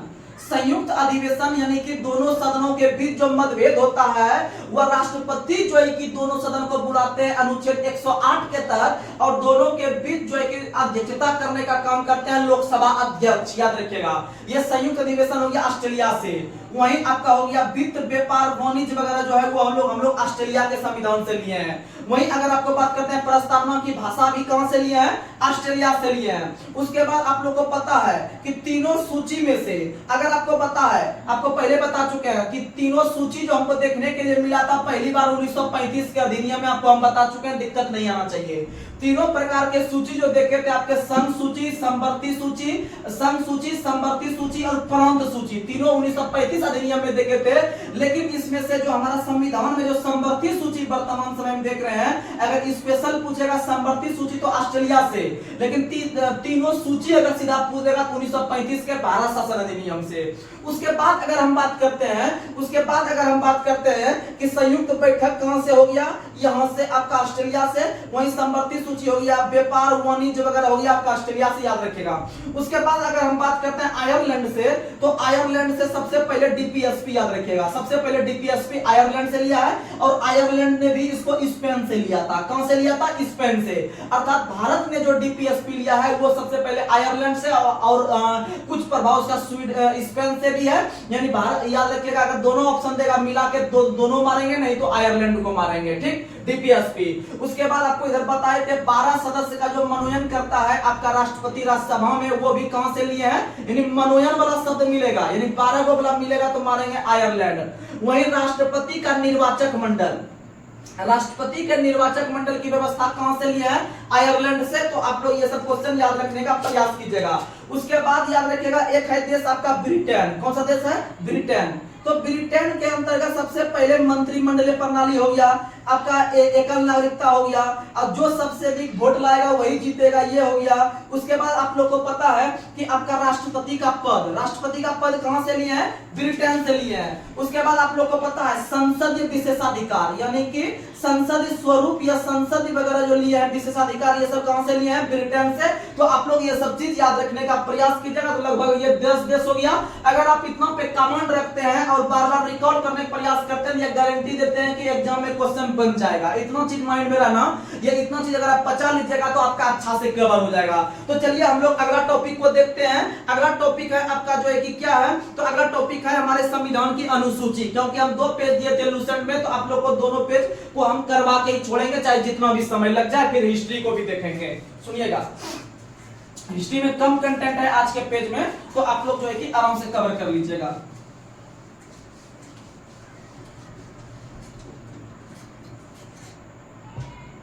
चलिए हम लोग चलते हैं अनुसूची पर। तो हमारे संविधान में जो अनुसूची है, अनुसूची को समझने का प्रयास कीजिएगा। देखिएगा, जब हमारा मूल संविधान बन रहा था संविधान सभा के द्वारा, तो मूल संविधान में संविधान सभा के द्वारा जो है 395 अनुच्छेद जोड़े गए थे। उसके बाद 8 अनुसूची जोड़ी गई थी, और जो है कि आपका कितना भाग, तो आपका कुल जो है कि आपका 22 भाग जोड़ा गया था। कितना भाग जोड़ा गया था? 22 भाग जोड़ा गया था, ये मूल संविधान में। लेकिन वर्तमान का भारत देखते हैं या वर्तमान का संविधान देखते हैं, तो वर्तमान समय में आपको पता है कि 490 से भी प्लस अनुच्छेद हो गया है, आपका 12 अनुसूची हो गया है, और आपका जो है कि लगभग 25 गो आपका भाग हो गया है। ये वर्तमान का है, ये आपका मूल का है, यानी जब लागू हो रहा था, आप लोग को पता है। लेकिन याद रखिएगा कि आपका जो वर्तमान में है अनुच्छेद 490, और ये आपका 12 और ये आपका 25 हो गया है। तो अनुसूची जब देखेंगे, क्वेश्चन पूछेगा कि मूल संविधान में अनुसूची की संख्या कितना, तो 8, वर्तमान में कितना, तो 12, नया कितना जुटा, तो भैया 4 जुटा। तो क्वेश्चन दूसरा यहां से बनाएगा कि मूल आपका संविधान के द्वारा संशोधन करके जोड़ी गई अनुसूची की संख्या कितनी है, या फिर संसद के द्वारा कितने नए अनुसूची जोड़ा गया है, तो 4 जोड़ा गया है। कितना जोड़ा गया है? 4। तो पहले से 8 था, तो नया जोड़ा 9, 10, 11, 12। ये याद रखिएगा, अच्छा से अनुसूची याद करवा देंगे, बस आप रिकॉल कीजिएगा। तो सुनिए, क्योंकि आपको लूसेंट में लगभग जितना कंटेंट है उतना तो आपको हम करवाएंगे, साथ ही आपको एक्स्ट्रा फैक्ट भी देने का प्रयास करेंगे, तो आप लोग याद रखने का प्रयास कीजिएगा। सुनिएगा, अनुसूची अनुसूची एक से हम शुरू करते हैं। अनुसूची एक में आपके भारत के अंदर में जितने राज्य हैं और जितने केंद्र शासित प्रदेश हैं इसकी जानकारी प्राप्त होती है। यानी भारत के अंदर में वर्तमान में 28 राज्य है और 8 केंद्र शासित प्रदेश है। ये दोनों का वर्णन देखने के लिए अनुसूची एक में मिलता है। अनुसूची एक में अब मान लीजिए कि उत्तर प्रदेश का विभाजन करके एक नया राज्य अगर बना देगा तो इसका मतलब अनुसूची एक में परिवर्तन हो जाएगा। अनुसूची एक में क्योंकि वहां पर 28 के जगह उसको 29 राज्य लिखना पड़ जाएगा, या फिर अगर कोई दो राज्य को मिला के एक राज्य बनाएगा तो वो जो है कि 27 को जो है कि हो जाएगा, जिसमें परिवर्तन होगा। यानी कि अक्सर राज्य की संख्या बढ़ती है। तो आप लोग को बता दे कि भारत के अंदर में अनुसूची एक कहता है कि भारत के अंदर कितने राज्य और कितने केंद्र शासित प्रदेश है, इसकी जानकारी हम रखते हैं। ठीक, उसके बाद पढ़ते हैं अनुसूची दो। अनुसूची दो जो है भारत के अंदर में जितने भी सरकारी पद है, भारत के अंदर में सरकारी पद नहीं बोल सकते हैं, संवैधानिक पद, भारत के अंदर में जितने भी संवैधानिक पद है सभी को जो है कि वेतन भत्ता पेंशन का जो है कि व्यवस्था किया गया है। वेतन भत्ता पेंशन का व्यवस्था जो किया गया है वह अनुसूची दो में। और अनुसूची तीन यानी एक के तहत राज्य केंद्र मार दीजिएगा और दो में उसको वेतन दे देना है, दो में वेतन। उसके बाद तीन में याद रख लीजिएगा सफल, तीन में क्या रखेगा सफल। यानी सभी प्रकार के जो संवैधानिक पद हैं जिसकी चर्चा हमारा संविधान में किया गया है, जैसे आप लोग को पता है यूपीएससी का सदस्य हो गया, उसके बाद संघ लोक क्या कहते हैं भारतीय निर्वाचन आयोग हो गया, या फिर आप लोग को पता है सुप्रीम कोर्ट के अंतर्गत जो मुख्य न्यायाधीश वगैरह या न्यायाधीश हो गए, या हाई कोर्ट के अंतर्गत हो गए, या महान्यायवादी वगैरह हो गए, तो ये सभी को जो शपथ मिलता है वो अनुसूची तीन के तहत, अनुसूची तीन के तहत। यानी याद रखिएगा पहले हम यानी दो वर्ग में वेतन दे देंगे, यानी पहले उसको वेतन चाहिए, तीन में जाके वो शपथ लेगा। तो याद रखिएगा दो में वेतन तीन में शपथ, दो में वेतन तीन में शपथ, यानी कि दोनों में बच्चा कंफ्यूज करता है। तो आपको याद रखना है कि आपको पहले उसको पैसे चाहिए क्योंकि नेता लीडर सब है, तो याद रखिएगा कि इसको पहले वेतन चाहिए तब वो शपथ लेगा। समझ में आ गया? उल्टा नहीं, क्योंकि अक्सर शपथ होता है तब फिर पैसा का शुरुआत होता है, लेकिन पहले उसको वेतन मिलेगा तब शपथ लेना है। लेकिन भारत के अंदर में संविधान कहता है कि तीन पद ऐसे हैं जो अनुसूची तीन के तहत शपथ नहीं लेते हैं। एक है आपके राष्ट्रपति और दूसरा है उपराष्ट्रपति और उसके बाद फिर तीसरा है राज्यपाल। तीसरा कौन है? राज्यपाल। तो ये तीनों अनुसूची के तहत नहीं लेके अनुच्छेद के तहत लेते हैं। तो राष्ट्रपति जो लेते हैं किस अनुच्छेद के तहत? तो राष्ट्रपति लेते हैं अनुच्छेद 60 के तहत। आपको कवर करवा देते हैं। अनुसूची 52 में भारत का एक राष्ट्रपति होगा, अनुच्छेद 53 में कार्यपालिका शक्ति राष्ट्रपति में निहित होगी, अनुच्छेद 54 कहता है राष्ट्रपति का निर्वाचक मंडल, अनुच्छेद 55 कहता है राष्ट्रपति के निर्वाचन की रीति, अनुच्छेद 56 कहता है राष्ट्रपति का कार्यकाल, अनुच्छेद 57 कहता है राष्ट्रपति की पुनर्नियुक्ति, यानी एक राष्ट्रपति चाहे जितनी बार राष्ट्रपति बन सकता है। अनुच्छेद 58 कहता है राष्ट्रपति के लिए योग्यता, उसके बाद अनुच्छेद 59 कहता है राष्ट्रपति के लिए शर्तें, अनुच्छेद 60 कहता है राष्ट्रपति के लिए शपथ। 100 से 60 100 से शपथ, 100 से 60 100 से शपथ आप लोग याद रखने का प्रयास कीजिएगा।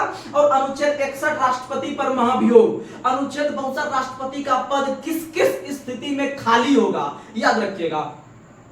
और राष्ट्रपति शपथ लेते हैं अनुच्छेद 60 के तहत, उपराष्ट्रपति लेते हैं अनुच्छेद 69 के तहत और राज्यपाल लेते हैं 159 के तहत। ये याद रखिएगा। इसका मतलब अनुसूची 3 के तहत आपका 3 गो पद अपवाद में रखा गया है, 3 पद अपवाद में। आगे चलिए अगला हम लोग देखते हैं आपका अनुसूची 4। अनुसूची 4 में जो है कि राज्यसभा सीट का बंटवारा किया गया है। अनुसूची 4 में राज्यसभा सीट, यानी भारत के अंदर में जितने भी राज्य हैं उनको कुछ व कुछ मात्रा में राज्यसभा सीट दिया गया है। यानी कि अगर कोई भी नया राज्य बनता है तो उनको राज्यसभा सीट दिया जाना चाहिए, ऐसा प्रस्ताव है। यानी आप बता सकते हैं कि अगर कोई नए राज्य का गठन होता है भारत के अंदर में तो अनुसूची जो है 1 और 4 दोनों में परिवर्तन देखने के लिए मिलता है। क्योंकि अनुसूची 1 में अब जैसे मान लिया एक नया राज्य बना तो 28 की जगह 29 लिखेंगे, यानी 1 में परिवर्तन हो गया। और राज्यसभा सीट हमको उसको कुछ न कुछ देना पड़ेगा उस राज्य को।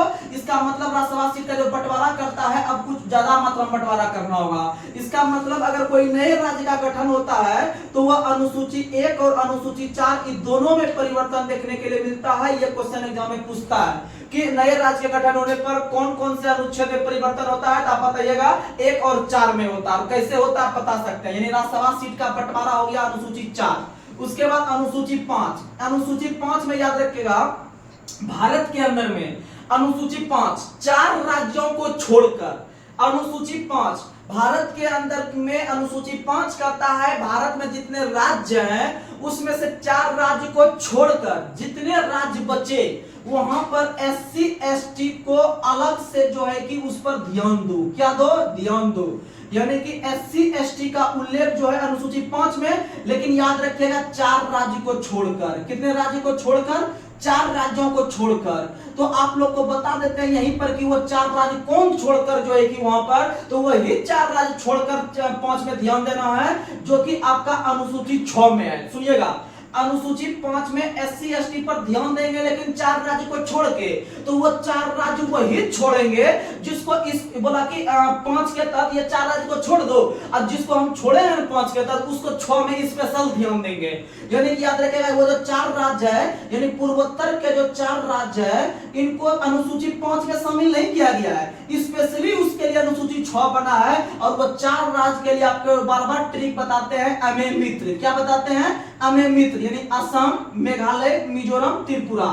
असम, मेघालय, मिजोरम, त्रिपुरा, यानी ये असम, मेघालय, मिजोरम, त्रिपुरा का उल्लेख अनुसूची 5 में नहीं है। उसके बाद जो बचा 24 गो राज्य उसमें उल्लेख, उसका उल्लेख है अनुसूची 5 में। और 6 में आपका 4 पूर्वोत्तर राज्य का उल्लेख है, यानी जो 5 में छोड़े थे वही आपका 4 गो आ गया है। किसमें? तो 6 में आ गया है। अब बता देते हैं कि भारत के अंदर में भारत के राष्ट्रपति जो जितने आपके राज्य आते हैं अनुसूची 5 के तहत, इसके लिए अलग से एससी एसटी पर ध्यान देने के लिए जनजातीय सलाहकार परिषद का गठन किया गया है।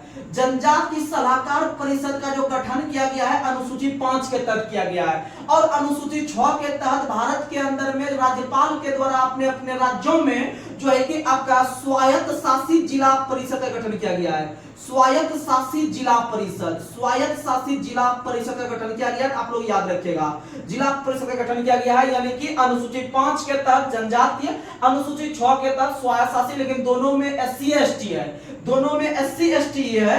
लेकिन एससी एसटी 5 में आपका है 4 राज्य को छोड़कर, और अनुसूची 6 में एससी एसटी जो है वो जो छोड़े थे 5 में 4 राज्य उसी का स्पेशल है। आइए हम लोग आगे चलते हैं अनुसूची 7। अनुसूची 7 इसको देखने के बाद हम लोग इतिहास पे चलेंगे। अनुसूची 7, अनुसूची 7 100 से 7 100 से सूची, 100 से 7 100 से सूची, यानी आप जो 3 प्रकार के सूची देखते हैं हमारे संविधान में, ये 3 प्रकार का सूची आपका अनुसूची 7 चर्चा करता है, जिसमें से संघ सूची हो गया, राज्य सूची हो गया और संवर्ती सूची हो गया। ये 3 प्रकार का सूची है, और तीनों प्रकार के सूची में कुछ कुछ विषय काम करने के लिए दिए हैं। जैसे संघ सूची में वर्तमान में 100 विषय, राज्य सूची में वर्तमान में 61 विषय और संवर्ती सूची में वर्तमान में 52 विषय हैं काम करने के लिए। अर्थात आप बता देते हैं कि तीनों के बीच बंटवारा किया गया है, अर्थात संघ और राज्य के बीच या फिर केंद्र और राज्य के बीच जो शक्ति का बंटवारा किया गया है अनुसूची 7 के तहत किया गया है। अनुसूची 7 और अनुसूची 7 के तहत ही विभिन्न प्रकार के टैक्स का वर्णन किया गया है। विभिन्न प्रकार का टैक्स जब अलग अलग आप पढ़ेंगे सूची डिटेल में, आप लोग ये सब याद करने वाला है। आप लोग बुक में मिल गया होगा कि कौन सा काम या फिर कौन सा जो कार्य है कौन कौन से सूची में है। जैसे आप लोग को पता होगा रेल राज्य के पुलिस, रेल राज्य के पुलिस आपका राज्य का विषय है। जैसे आपका हो गया स्वास्थ्य, ये राज्य का विषय है। जैसे ये जेल हो गया, ये सब राज्य का विषय है। जैसे कृषि हो गया, ये सब राज्य का विषय है। लेकिन आपका संघ के अंतर्गत अगर देखिएगा, आप आर्मी का नाम सुने होंगे, आर्मी संघ का बात हो गया। उसके बाद अगर हम देखते हैं जनगणना, ये सब संघ का विषय है। तो ये सब यानी कि एक प्रकार से काम कार्य का बंटवारा किया गया या शक्ति का बंटवारा किया गया अनुसूची 7 के तहत। और संवर्ती सूची में 52 विषय है। और इस पर आपको पहले बता देते हैं, संघ सूची पर कानून बनाने का अधिकार संघ सरकार या केंद्र सरकार या भारत सरकार, राज्य सूची पर राज्य सरकार, संवर्ती सूची पर दोनों का है, संवर्ती सूची पर दोनों का है, और दोनों में जब विवाद होता है आपका केंद्र और राज्य के बीच, तो वहां पर जो है कि केंद्र सरकार का बात रखा जाता है, आप लोग को पता है। और एक और सूची होता है अपशिष्ट सूची, एक और सूची होता है अपशिष्ट सूची। अपशिष्ट सूची में आपका जो है कि कानून जो बनाती है वह केंद्र सरकार बनाती है। और जैसे कि आपका हो गया ये क्या करते हैं उसको, परमाणु वगैरह विस्फोट वगैरह जो करते हैं सब अपशिष्ट सूची के अंतर्गत करते हैं, आप लोग को पता है। यानी कि साइबर वगैरह जो आता है वो सब आपका अपशिष्ट सूची का विषय है। और अपशिष्ट सूची का प्रावधान अनुच्छेद 248 में किया गया है, और इस पर कानून बनाने का अधिकार केंद्र सरकार से है। और यह जो अपशिष्ट शक्ति लिए है, जो केंद्र में नीति होती है, वो कनाडा के संविधान से। कहां से लिया है? कनाडा के संविधान से। आप लोग को इतना बार बोलेंगे कि आपको याद हो जाएगा। और आप लोग को बता दे संघ सूची में वर्तमान में देखते हैं इतना है, लेकिन इससे पहले संघ सूची में जब मूल संविधान जोड़ा जा रहा था तो उसमें 97 विषय था मूल में, और राज्य में था उस समय 66 विषय, और इसमें था आपका 47 विषय। लेकिन एक संविधान संशोधन के तहत इससे आपका 5 विषय को निकाल कर ये 5 विषय को इसमें जोड़ दिया गया, यानी समवर्ती सूची में जोड़ दिया गया। तो ये सब आपका सब चीज लिखा हुआ है। तो चलिए हम लोग आगे बढ़ते हैं बिना कोई देरी के हुए, क्योंकि बहुत लंबा वीडियो बन जाएगा तो फिर और थोड़ा सा दिक्कत हो सकता है। लेकिन आप सिर्फ कंटेंट टू कंटेंट बात कर रहे हैं, तो आप लोग याद रखने का प्रयास कीजिएगा। चलिए आगे बढ़ते हैं। अगला क्वेश्चन आप लोग को बता देते हैं। अगला क्वेश्चन आप कौन सा अनुसूची का? अनुसूची 8। अनुसूची 8 में जो है कि राजभाषा का वर्णन है। अनुसूची 8 में राजभाषा का वर्णन है, और राजभाषा की संख्या जब जोड़ी जा रही थी अनुसूची 8 मूल संविधान में, तो उस समय राजभाषा की संख्या 15 हुआ करती थी, क्योंकि भारत के अंदर में राज्यों का 14 हुआ करती थी, कुल 14 हुआ करती थी, क्योंकि भारत के अंदर में प्रारंभ के समय में आपका राज्यों की संख्या 14 थी और केंद्र शासित प्रदेश की संख्या 6 थी। सुनिएगा, जब हमारा पूरा देश आजाद वगैरह हो रहा था तो प्रारंभ में राज्य की संख्या जो था, प्रारंभ में राज्य की संख्या 14 था, और जो है कि केंद्र शासित प्रदेश की संख्या जो है कि 6 हुआ करती थी। यही बढ़कर अभी 28 हो गया है, यही बढ़कर अभी 8 हो गया है। तो याद रखिएगा 8वीं अनुसूची के मूल संविधान में 8वीं अनुसूची में 14 भाषा थी, लेकिन समय समय पर इसमें राजभाषा की यानी राज्य की संख्या बढ़ती गई और उसमें राजभाषा की संख्या बढ़ती गई, और इस प्रकार से जो है कि वर्तमान में राजभाषा की संख्या जो है वह आपका 8 गो बढ़ गया है, यानी वर्तमान में राजभाषा 22 हो गया है। यह जो 8 बढ़ा है विभिन्न प्रकार के संविधान संशोधन के तहत, और कौन कौन सा बढ़ा है आप लोग को बता देते हैं। आपको हम फाउंडेशन नहीं पढ़ा रहे हैं, लेकिन आपको हम कंटेंट टू कंटेंट बात करके आप लोग को रिकॉल करवा रहे हैं। सुनिएगा, तो याद रखिएगा इसके लिए सबसे पहले 21वां संविधान संशोधन 1967 हुआ। 21वां संविधान संशोधन 1967 हुआ, और इसके तहत आप लोग को पता है कि इसके तहत आपको कौन सी भाषा जोड़ी गई? सिंधी भाषा, यानी 15वें भाषा के रूप में सिंधी भाषा। यह सिंधी भाषा का गुजरात के एरिया में जो है कि बहुत फेमस था। उसके बाद जो संविधान संशोधन हुआ दूसरा नंबर पे, वो आपका 71वां संविधान संशोधन 1992। 71वां संविधान संशोधन 1992 के तहत जो है कि 3 नया भाषा जोड़ा गया। नोमक और नमक, यानी नेपाली, मणिपुरी, कोकनी। हो गया कितना? पहले था 14, एक 15, 15 3 18, इस बार 4 जोड़ेंगे।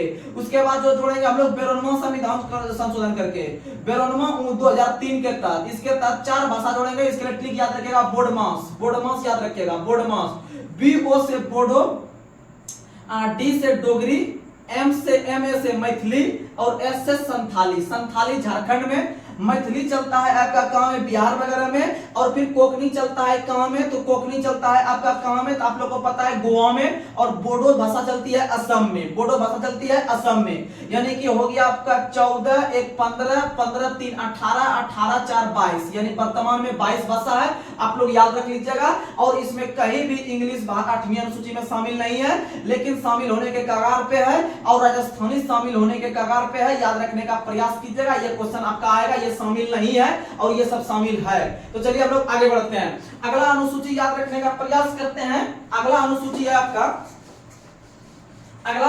है आपका 9वीं अनुसूची, यानी कि संविधान संशोधन के तहत जोड़ी गई पहली अनुसूची है 9वीं 10वीं 11वीं पर विचारों क्लियर करते हैं। 9वीं अनुसूची के तहत भूमि सुधार को जोड़ा गया, भूमि सुधार। और 9वीं अनुसूची को जोड़ने टाइम भूमि सुधार जोड़ा गया, और 9वीं अनुसूची को बोला गया कि यह जो है कि किसी भी कोर्ट में जो है कि इसके लिए कोई भी मतलब कि इस विवाद को लेकर, यानी अनुसूची 9 को लेकर जो है कि कोई भी कोर्ट का शरण नहीं ले सकते हैं। लेकिन 2007 के अंतर्गत विभिन्न प्रकार के फैक्ट को देखते हुए इनको लेकर अब आप जा भी सकते हैं, कोई रोक छेक नहीं है। उसके बाद 10वीं अनुसूची, 10वीं अनुसूची याद रखिएगा, 9वीं अनुसूची को जो जोड़े थे, 9वीं अनुसूची को जो जोड़े थे वो आपका जोड़े थे पहला संविधान संशोधन 1951 के तहत। प्रथम संविधान संशोधन 1951 के तहत आपका जवाहरलाल नेहरू के काल में 9वीं अनुसूची जोड़ा गया 1951 में, याद रखिएगा, जिसमें भूमि सुधार था।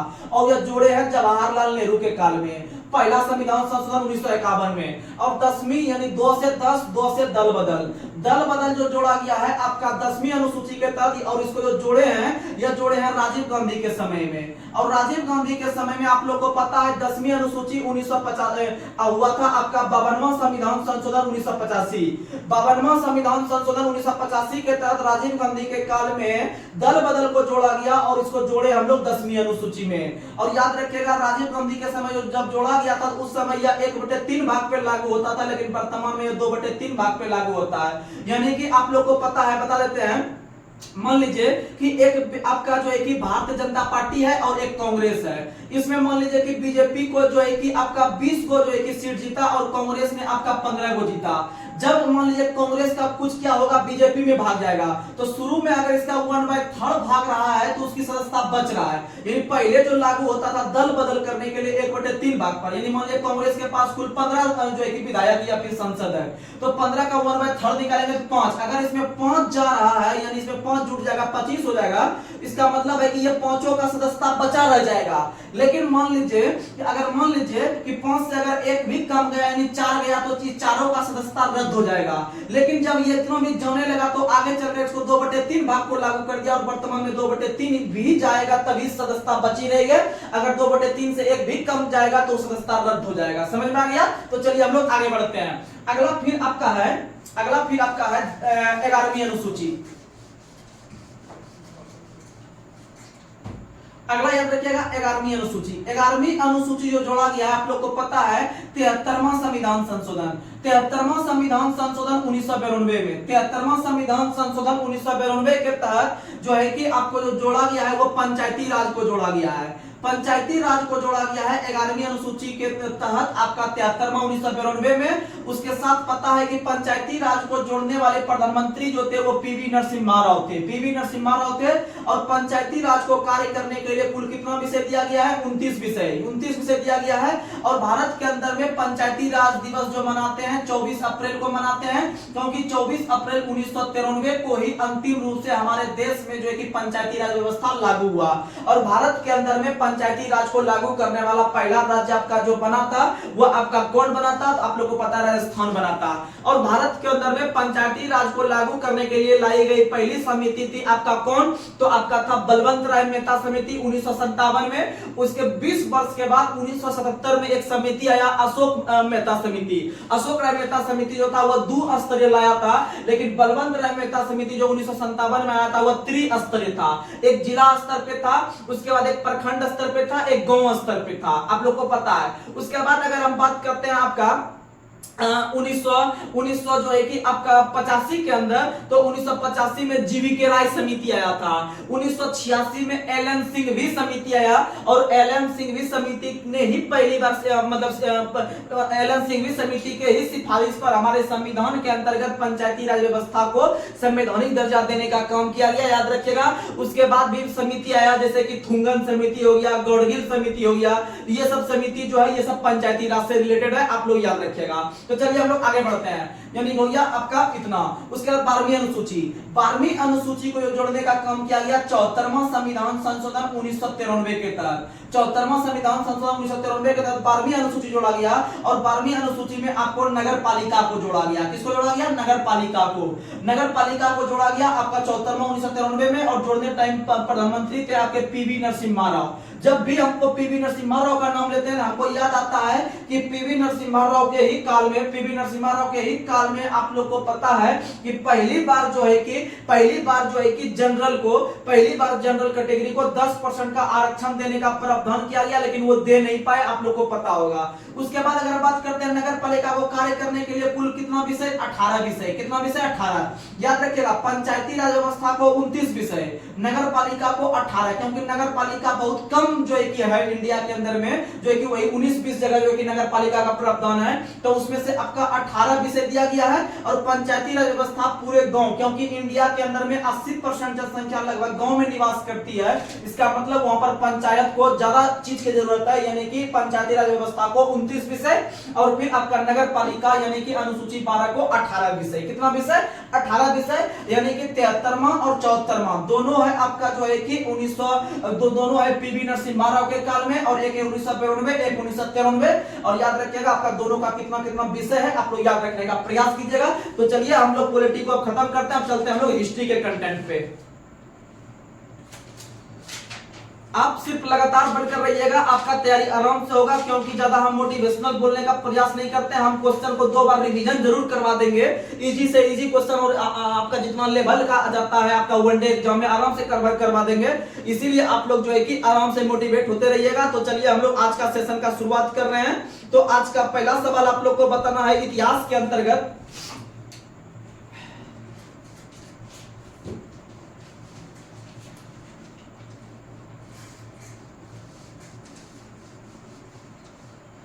जैसे आपको अनुसूची वगैरह की है, तो आप अनुसूची काम किसी अपने दोस्त को शेयर कीजिए। आप अपना अनुसूची जो आप पढ़े, आप दोस्त को जाके बताइए कि हम बता रहे हैं, आप सुनिए। आप अपने पार्टनर को बोलिएगा, यानी कि अनुसूची 1 में बताइएगा आपका जो है कि जितने राज्य केंद्र शासित प्रदेश है, सही बात। अनुसूची 2 में जितना भी आपका सरकारी पद वाला व्यक्ति है वो सभी को पहले हम पैसा देंगे, यानी वेतन देंगे, ठीक। और तीसरा में जाकर शपथ लेगा, लेकिन क्या वो शपथ नहीं लेगा भैया? 3 को नहीं लेगा शपथ। एक राष्ट्रपति नहीं लेगा, उपराष्ट्रपति नहीं लेगा, राज्यपाल नहीं लेगा, यानी तीनों का अगर आप अंदर से सोचिएगा तो तीनों का पद एक समान का लगता है। और तीनों अनुच्छेद के तहत, राष्ट्रपति 60, उपराष्ट्रपति 69 और फिर 159 के तहत आपके राज्यपाल लेते हैं शपथ। अनुसूची 4 में आपको लोग को पता है कि राज्यसभा सीट का बंटवारा किया गया है, और कोई नया राज्य बनेगा तो अनुसूची 1 और अनुसूची 4 में परिवर्तन देखने के लिए मिलेगा। अनुसूची 5 में SC ST, लेकिन कितना राज्य को छोड़कर? 4 राज्य को छोड़कर। कौन वाला 4 राज्य को छोड़कर? तो 4 गो राज्य वही वाला जो कि आपका अनुसूची 6 में हम लेने वाले हैं, उसी को 5 में नहीं लेंगे, यानी एक जगह उसको देंगे।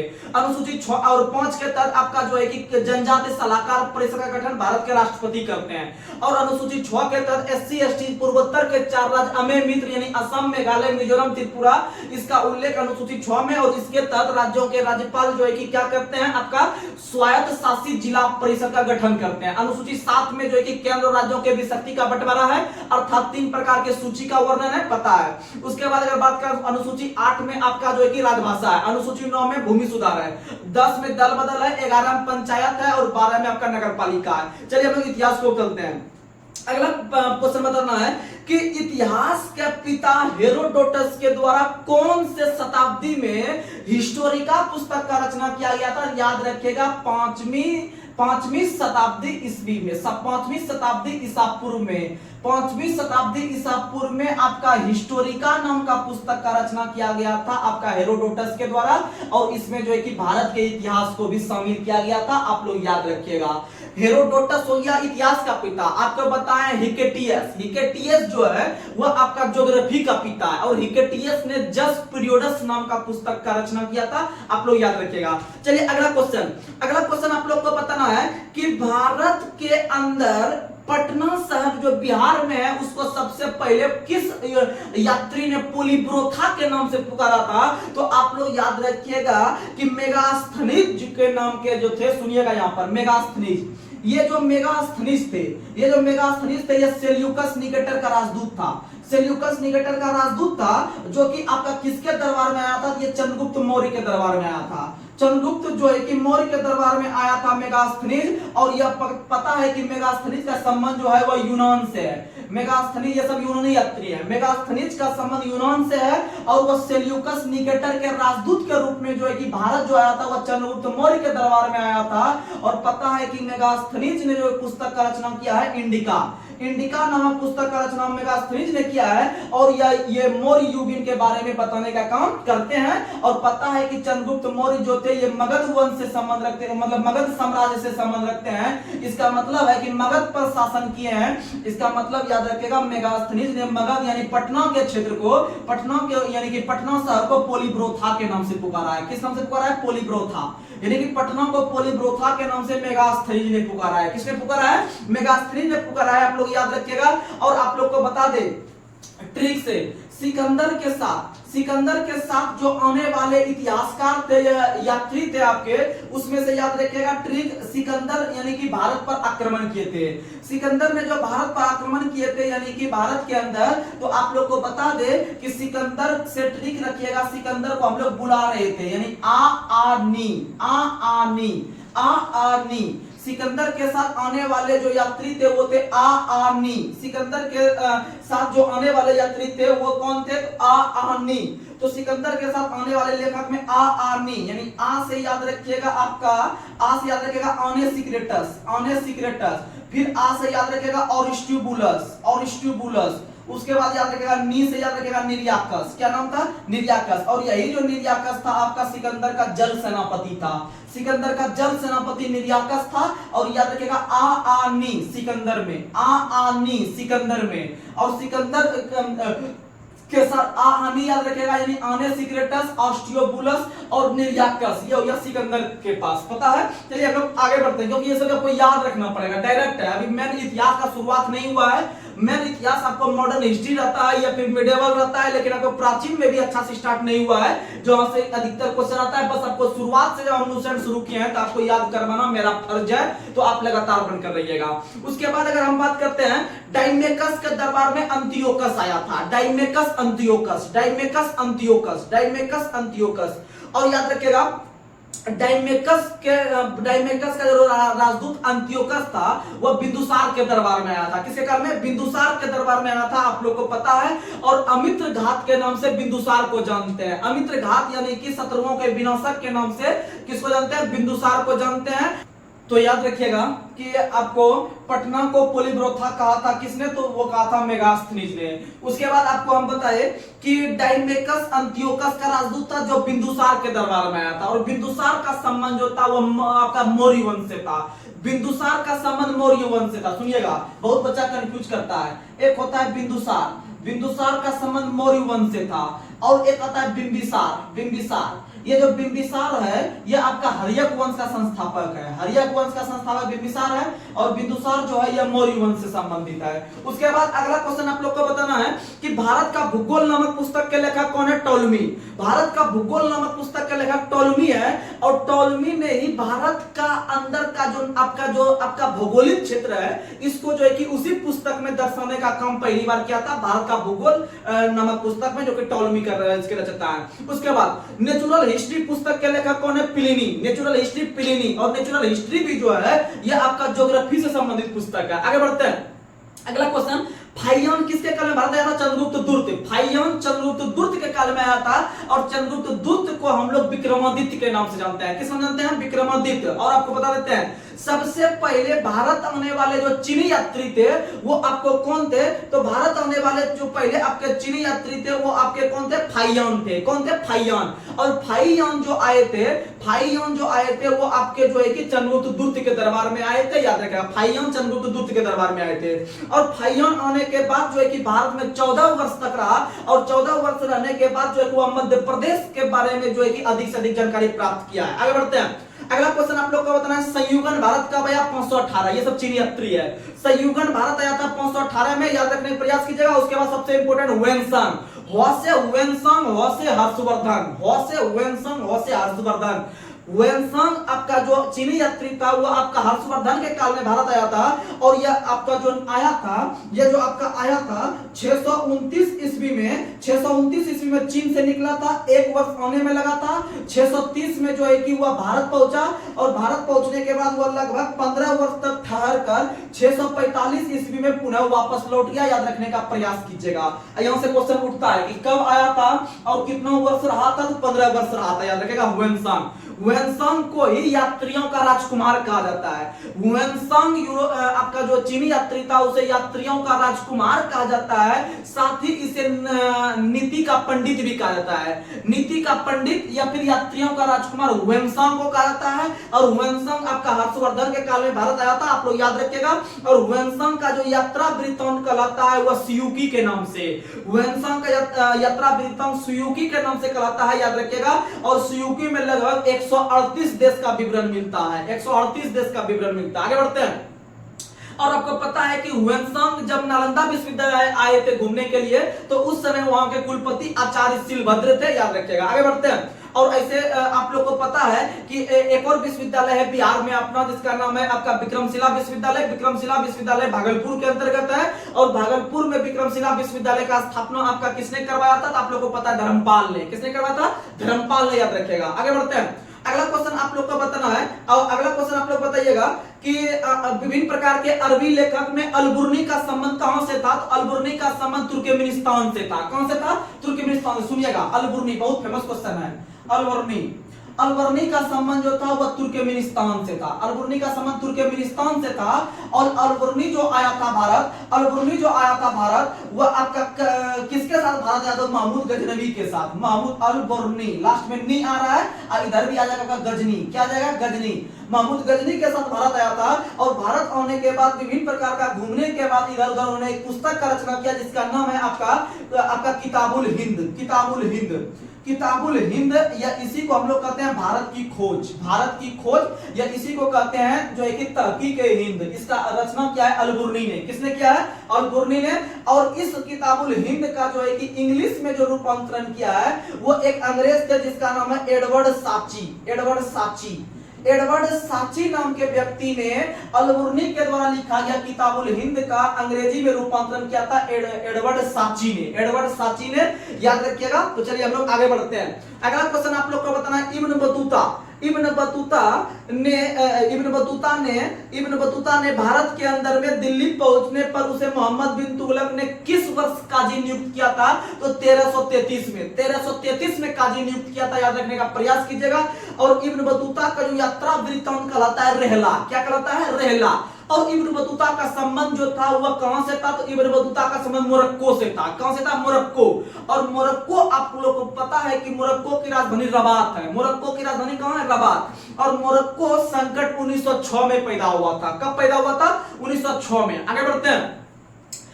कंग्यूर एवं तंग्यूर नाम का ग्रंथ का रचना किसने किया? तारानाथ ने। कंग्यूर एवं तंग्यूर नाम के ग्रंथ का रचना किसने किया? तारानाथ ने। अगला क्वेश्चन आप लोग को बताना है कि भारतीय पुरातत्व शास्त्र का पिता किसे कहा जाता है? अलेक्जेंडर कनिंघम को। भारतीय पुरातत्व शास्त्र का पिता अलेक्जेंडर कनिंघम को कहा जाता है। सुनिएगा थोड़ा सा, यहाँ पर थोड़ा समझने का प्रयास कीजिएगा। जब हम आगे चल के भारत के इतिहास या फिर प्राचीन भारत इतिहास को पढ़ने का प्रयास करेंगे, तो इसको हम लोग जो है कि प्राचीन भारत को 3 भाग में बांटने का काम करेंगे। तो उसमें से जो हम पहला भाग बताएंगे उसको कहेंगे हम लोग प्रागैतिहासिक काल।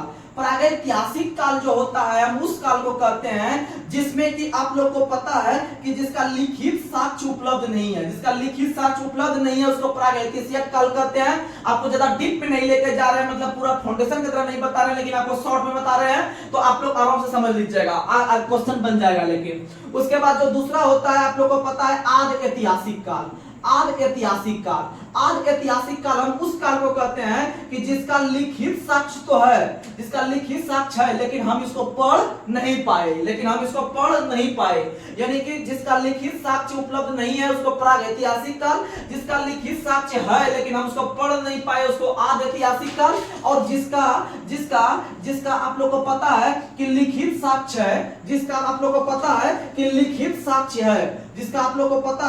लिखित साक्ष्य है, और साथ ही आप लोग को पता है विभिन्न प्रकार के पुरातात्विक स्रोत भी प्राप्त है, तो इसको हम लोग किसके अंतर्गत रखते हैं? इसको हम लोग ऐतिहासिक काल के अंतर्गत। किसके अंतर्गत? ऐतिहासिक, और यही सबसे अधिक फेमस है। तो चलिए हम लोग धीरे धीरे आगे बढ़ते हैं। भारतीय पुरातत्व शास्त्र का पिता अलेक्जेंडर कनिंघम को, भारतीय पुरातत्व शास्त्र का पिता यानी फादर ऑफ इंडियन आर्कोलॉजी जो कहा जाता है कनिंघम को। और आप लोग को पता है पुरातत्व विज्ञान जो कहलाता है यानी जीवाश्म का अध्ययन जो कहलाता है, ये वो कहलाता है आर्कियोलॉजी के अंतर्गत। आप लोग को बता दे कि सबसे पुराना अगर पूछेगा अभिलेख कौन सा, बोगाजगाई, सबसे पुराना अभिलेख बोगाजगाई है। और यह जो लिखा गया है लगभग 1400 ईसा पूर्व पहले का लिखा गया, आप लोग को पता है। और इसी से आपके 4 वैदिक देवता का वर्णन मिलता है, जिसमें से आपको पता है मित्र, वरुण, इंद्र और फिर अश्विनी। अगला आगे बढ़ते हैं। मध्य भारत में भागवत धर्म विकसित होने का प्रमाण आपके होलियोडोरस के वेशनगर के गरुड़ स्तंभ लेख से।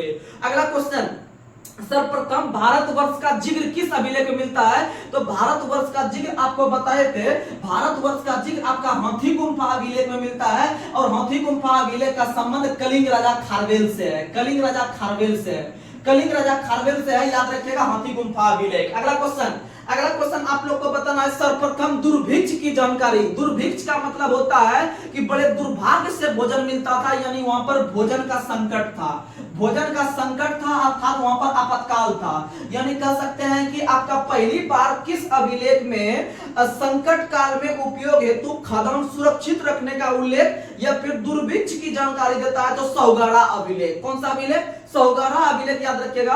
उसके बाद भारत पर होने वाले हुन आक्रमण की जानकारी भित्री स्तंभ लेख, हुन आक्रमण भित्री, हुन भित्री, हुन भित्री।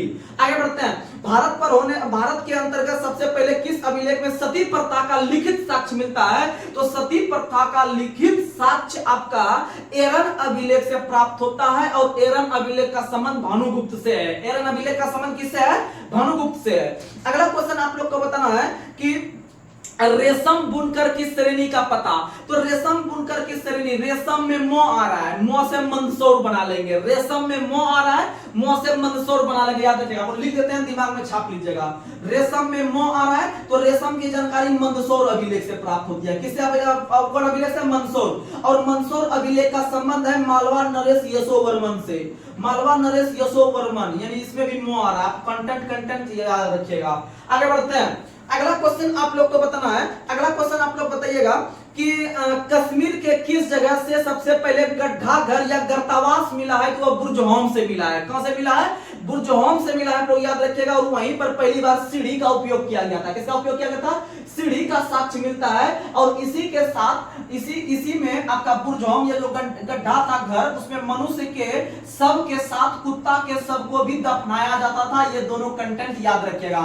सीढ़ी और मनुष्य और कुत्ता के शव को एक साथ दफनाने का साक्ष्य आपका कश्मीर के अंदर का एक पुरातात्विक स्थल है, जहां का नाम है आपका जो है कि बुर्जहोम। क्या नाम है? बुर्जहोम, बुर्जहोम, याद रखिएगा। आगे बढ़ते हैं। गड्ढा घर, बुर्जहोम। अगला क्वेश्चन आप लोग बताइए, प्राचीनतम सिक्के को क्या कहते हैं? आहत सिक्के। प्राचीनतम सिक्के को आहत सिक्के कहते हैं। और इसी को साहित्य में हम लोग कसारपन के नाम से जानते हैं। आगे बढ़ते हैं। सर्वप्रथम सिक्कों पर लेख लिखने का कार्य यवन शासकों ने किया था। सर्वप्रथम सिक्कों पर लेख लिखने का कार्य यवन शासकों ने किया था। आपको जानते हैं लूसेंट का अधिक से अधिक पॉइंट कवर रखना चाहिए, क्योंकि आगे जो बिहार एसएससी या बिहार सीजीएल का एग्जाम होगा उसमें लूसेंट का कौन सा पॉइंट पूछ लेगा या किसके पास कोई गारंटी नहीं है, लेकिन वो अधिकतर क्वेश्चन लूसेंट को फॉलो करता है। इसीलिए आप लोग अधिक से अधिक जो है कि लगातार बनकर रहिएगा लूसेंट सीरीज में। आपको भरोसा उस दिन हो जाएगा अच्छा से जिस दिन आप बिहार एसएससी का जो तैयारी कर रहे हैं और जो एसआई का तैयारी कर रहे हैं या फिर आप एनटीपीसी का, तो इस सब एग्जाम में जब आपको क्वेश्चन जब टच होगा, आप एग्जाम से जब निकलिएगा, तब आपका देखिएगा कि जो बहुत बड़ा बड़ा कोचिंग है वहां से जितना लड़का मारेगा आप भी उतना मारिएगा, उसमें कहीं कोई शक नहीं है। बशर्ते यही है कि ये आपको फ्री में मिल रहा है तो लोग उतना वैल्यू नहीं दे सकता है, लेकिन समय वो दूर नहीं है जब आपको इस वैल्यू का पता चल जाएगा। तो आप याद रखिएगा, अगर बीएसएससी के अंतर्गत आपका 12th लेवल का है या फिर आपका जो एसआई है, तो आप याद रखिएगा बीएसएससी का जो एग्जाम होने वाला है उसमें 75 जीके जीएस रहेगा। 75 में आप 60 प्लस एकदम कंफर्म आप मार सकते हैं मेरे चैनल से। लेकिन आपको जो है कि जितना मेरा वीडियो यूट्यूब पे रहेगा आपको सब वीडियो पे कमांड रहना पड़ेगा। 60 प्लस जीके के अंतर्गत बहुत बड़ी बात होती है, यह कोई गारंटी नहीं दे सकता है, लेकिन आपको हम बताते हैं। अगर आप मेरा पूरी तरह से अगर आप फॉलो करते हैं, स्पेशल जो लूसेंट सीरीज चालू किया है, देखिएगा क्वेश्चन आपको हुबहू देखने के लिए मिलेगा। बस आप जो है कि लगातार बनकर और थोड़ा सा आप 1-2 घंटा समय समझ लीजिए। आप खूब पढ़िए बहुत बड़ा बड़ा चैनल से या कहीं से, लेकिन आप मेरे लिए याद रखिएगा बोल रहे हैं, क्योंकि आप लोग को पता है कि हम एग्जाम बहुत सारा निकाले हैं, हमको पता है आइडिया कहां से आता है और कैसे पढ़ना है। अगर आप बीएसएससी का स्पेशल तैयारी कर रहे हैं तो आपको लूसेंट सीरीज फॉलो करना ही करना है। बिहार के अंतर्गत कोई भी चीज का आप एग्जाम का तैयारी कर रहे हैं, या रेलवे में एनटीपीसी का या आरपीएफ का, आपको ये लूसेंट सीरीज एकदम आपके लिए जो है कि बहुत ही आपका क्या कहते हैं उसको हेल्पफुल रहेगा, यानी रामबाण साबित होगा। आगे बढ़ते हैं। हाथी गुम्फा अभिलेख का संबंध कलिंग राजा खारवेल उड़ीसा से है, समझ में आ गया। और कलिंग की राजधानी तोसली हुआ करती थी। कहां हुआ करती थी? तोसली। और प्रतिवर्ष कलिंग या उत्कल दिवस जो मनाते हैं 1 अप्रैल को मनाते हैं। आगे बढ़ते हैं। जूनागढ़ या गिरनार अभिलेख का संबंध रुद्रदामन से है। गिरनार या जूनागढ़ अभिलेख का संबंध रुद्रदामन से है। और गिरनार पर्वत भारत में गुजरात में है। कहां में है? गुजरात में। आगे, नासिक अभिलेख का संबंध गौतमी बलश्री से है। नासिक अभिलेख का संबंध किससे है? गौतमी बलश्री से है। आगे बढ़ते हैं। अगला क्वेश्चन, प्रयाग स्तंभ अभिलेख का संबंध समुद्रगुप्त से है। प्रयाग स्तंभ अभिलेख का संबंध समुद्रगुप्त। और प्रयाग प्रशस्ति का रचना समुद्रगुप्त के अंतर्गत काम करने वाले एक कवि हरिसेन ने किया था। आगे बढ़ते हैं। एहोल अभिलेख का संबंध पुलकेशिन द्वितीय। एहोल अभिलेख का संबंध पुलकेशिन द्वितीय से है। आगे बढ़ते हैं। मंदसौर अभिलेख, मुआ से मंदसौर, अब मुआ से बताए थे रेशम, अब मुआ से ही बताए थे मालवा नरेश यशोवर्मन। आगे बढ़ते हैं। ग्वालियर अभिलेख राजा भोज, यानी कि याद रखिएगा ग्वालियर में भोज होता है डेली। ग्वालियर में क्या होता है? भोज। ग्वालियर में क्या होता है? भोज। आगे बढ़ते हैं। अगला क्वेश्चन, भित्री या जूनागढ़ अभिलेख स्कंदगुप्त। भित्री या जूनागढ़ स्कंदगुप्त। और देवपाड़ा अभिलेख जो है इसका संबंध विजय सेन से है, यानी याद रखिएगा बंगाल शासक विजय सेन। देवपाड़ा यानी देवपाड़ा, लिट्टीपाड़ा, फलनापाड़ा, चिल्लापाड़ा जो नाम रहता है वो बंगाल का रहता है, यानी बंगाल शासक विजय सेन से है आपका देवपाड़ा अभिलेख। और अभिलेख का अध्ययन इपिग्राफी कहलाता है। अभिलेख का अध्ययन क्या कहलाता है? इपिग्राफी। अगला क्वेश्चन, कौन से शासक बिना बजाते हुए मुद्रा वाले सिक्के से उसके संगीत प्रेमी होने का प्रमाण मिलता है? समुद्रगुप्त। कौन मिलता है? समुद्रगुप्त। तो आप लोग लगातार बनकर रहिएगा इस चैनल पे, और आप लोग अधिक से अधिक अपने दोस्तों में शेयर करने का प्रयास कीजिएगा। इस चैनल को आप ही लोग के हाथ में है। जब तक आप सपोर्ट नहीं कीजिएगा तो हम आगे नहीं बढ़ सकते हैं। बस आप सपोर्ट कीजिए अपने दोस्तों में, और आपको गारंटी देते हैं कि क्वेश्चन एग्जाम में आएगा। और आप देख सकते हैं आपको 1 से 2 घंटा को कितना कंटेंट मिल जाता है। अगर आप लगातार रहते हैं तो आपको अच्छा कंटेंट दिमाग में जाएगा, और सेट अधिक से अधिक मारने का कोशिश कीजिए। और मान लीजिए अगर आप आज अनुसूची पढ़े हैं या संविधान सभा पढ़े हैं या फिर आप इधर अभिलेख वगैरह पढ़े हैं, तो आपका ड्यूटी बनता है कि आप जाके ऑब्जेक्टिव क्वेश्चन उससे बनाने का प्रयास कीजिए। अधिक से अधिक जब आप ऑब्जेक्टिव क्वेश्चन उस टॉपिक से बनाइएगा तो आपका माइंड ज्यादा जो है कि शार्प होगा, क्लियर होगा। उसके बाद आप अधिक से अधिक एफर्ट लगा सकते हैं एग्जाम में, और आपका सिलेक्शन का दावा अधिक से अधिक बन सकता है। तो चलिए आज इसी बात के साथ सेशन को हम समाप्त कर रहे हैं। तब तक के लिए जय हिंद, जय भारत।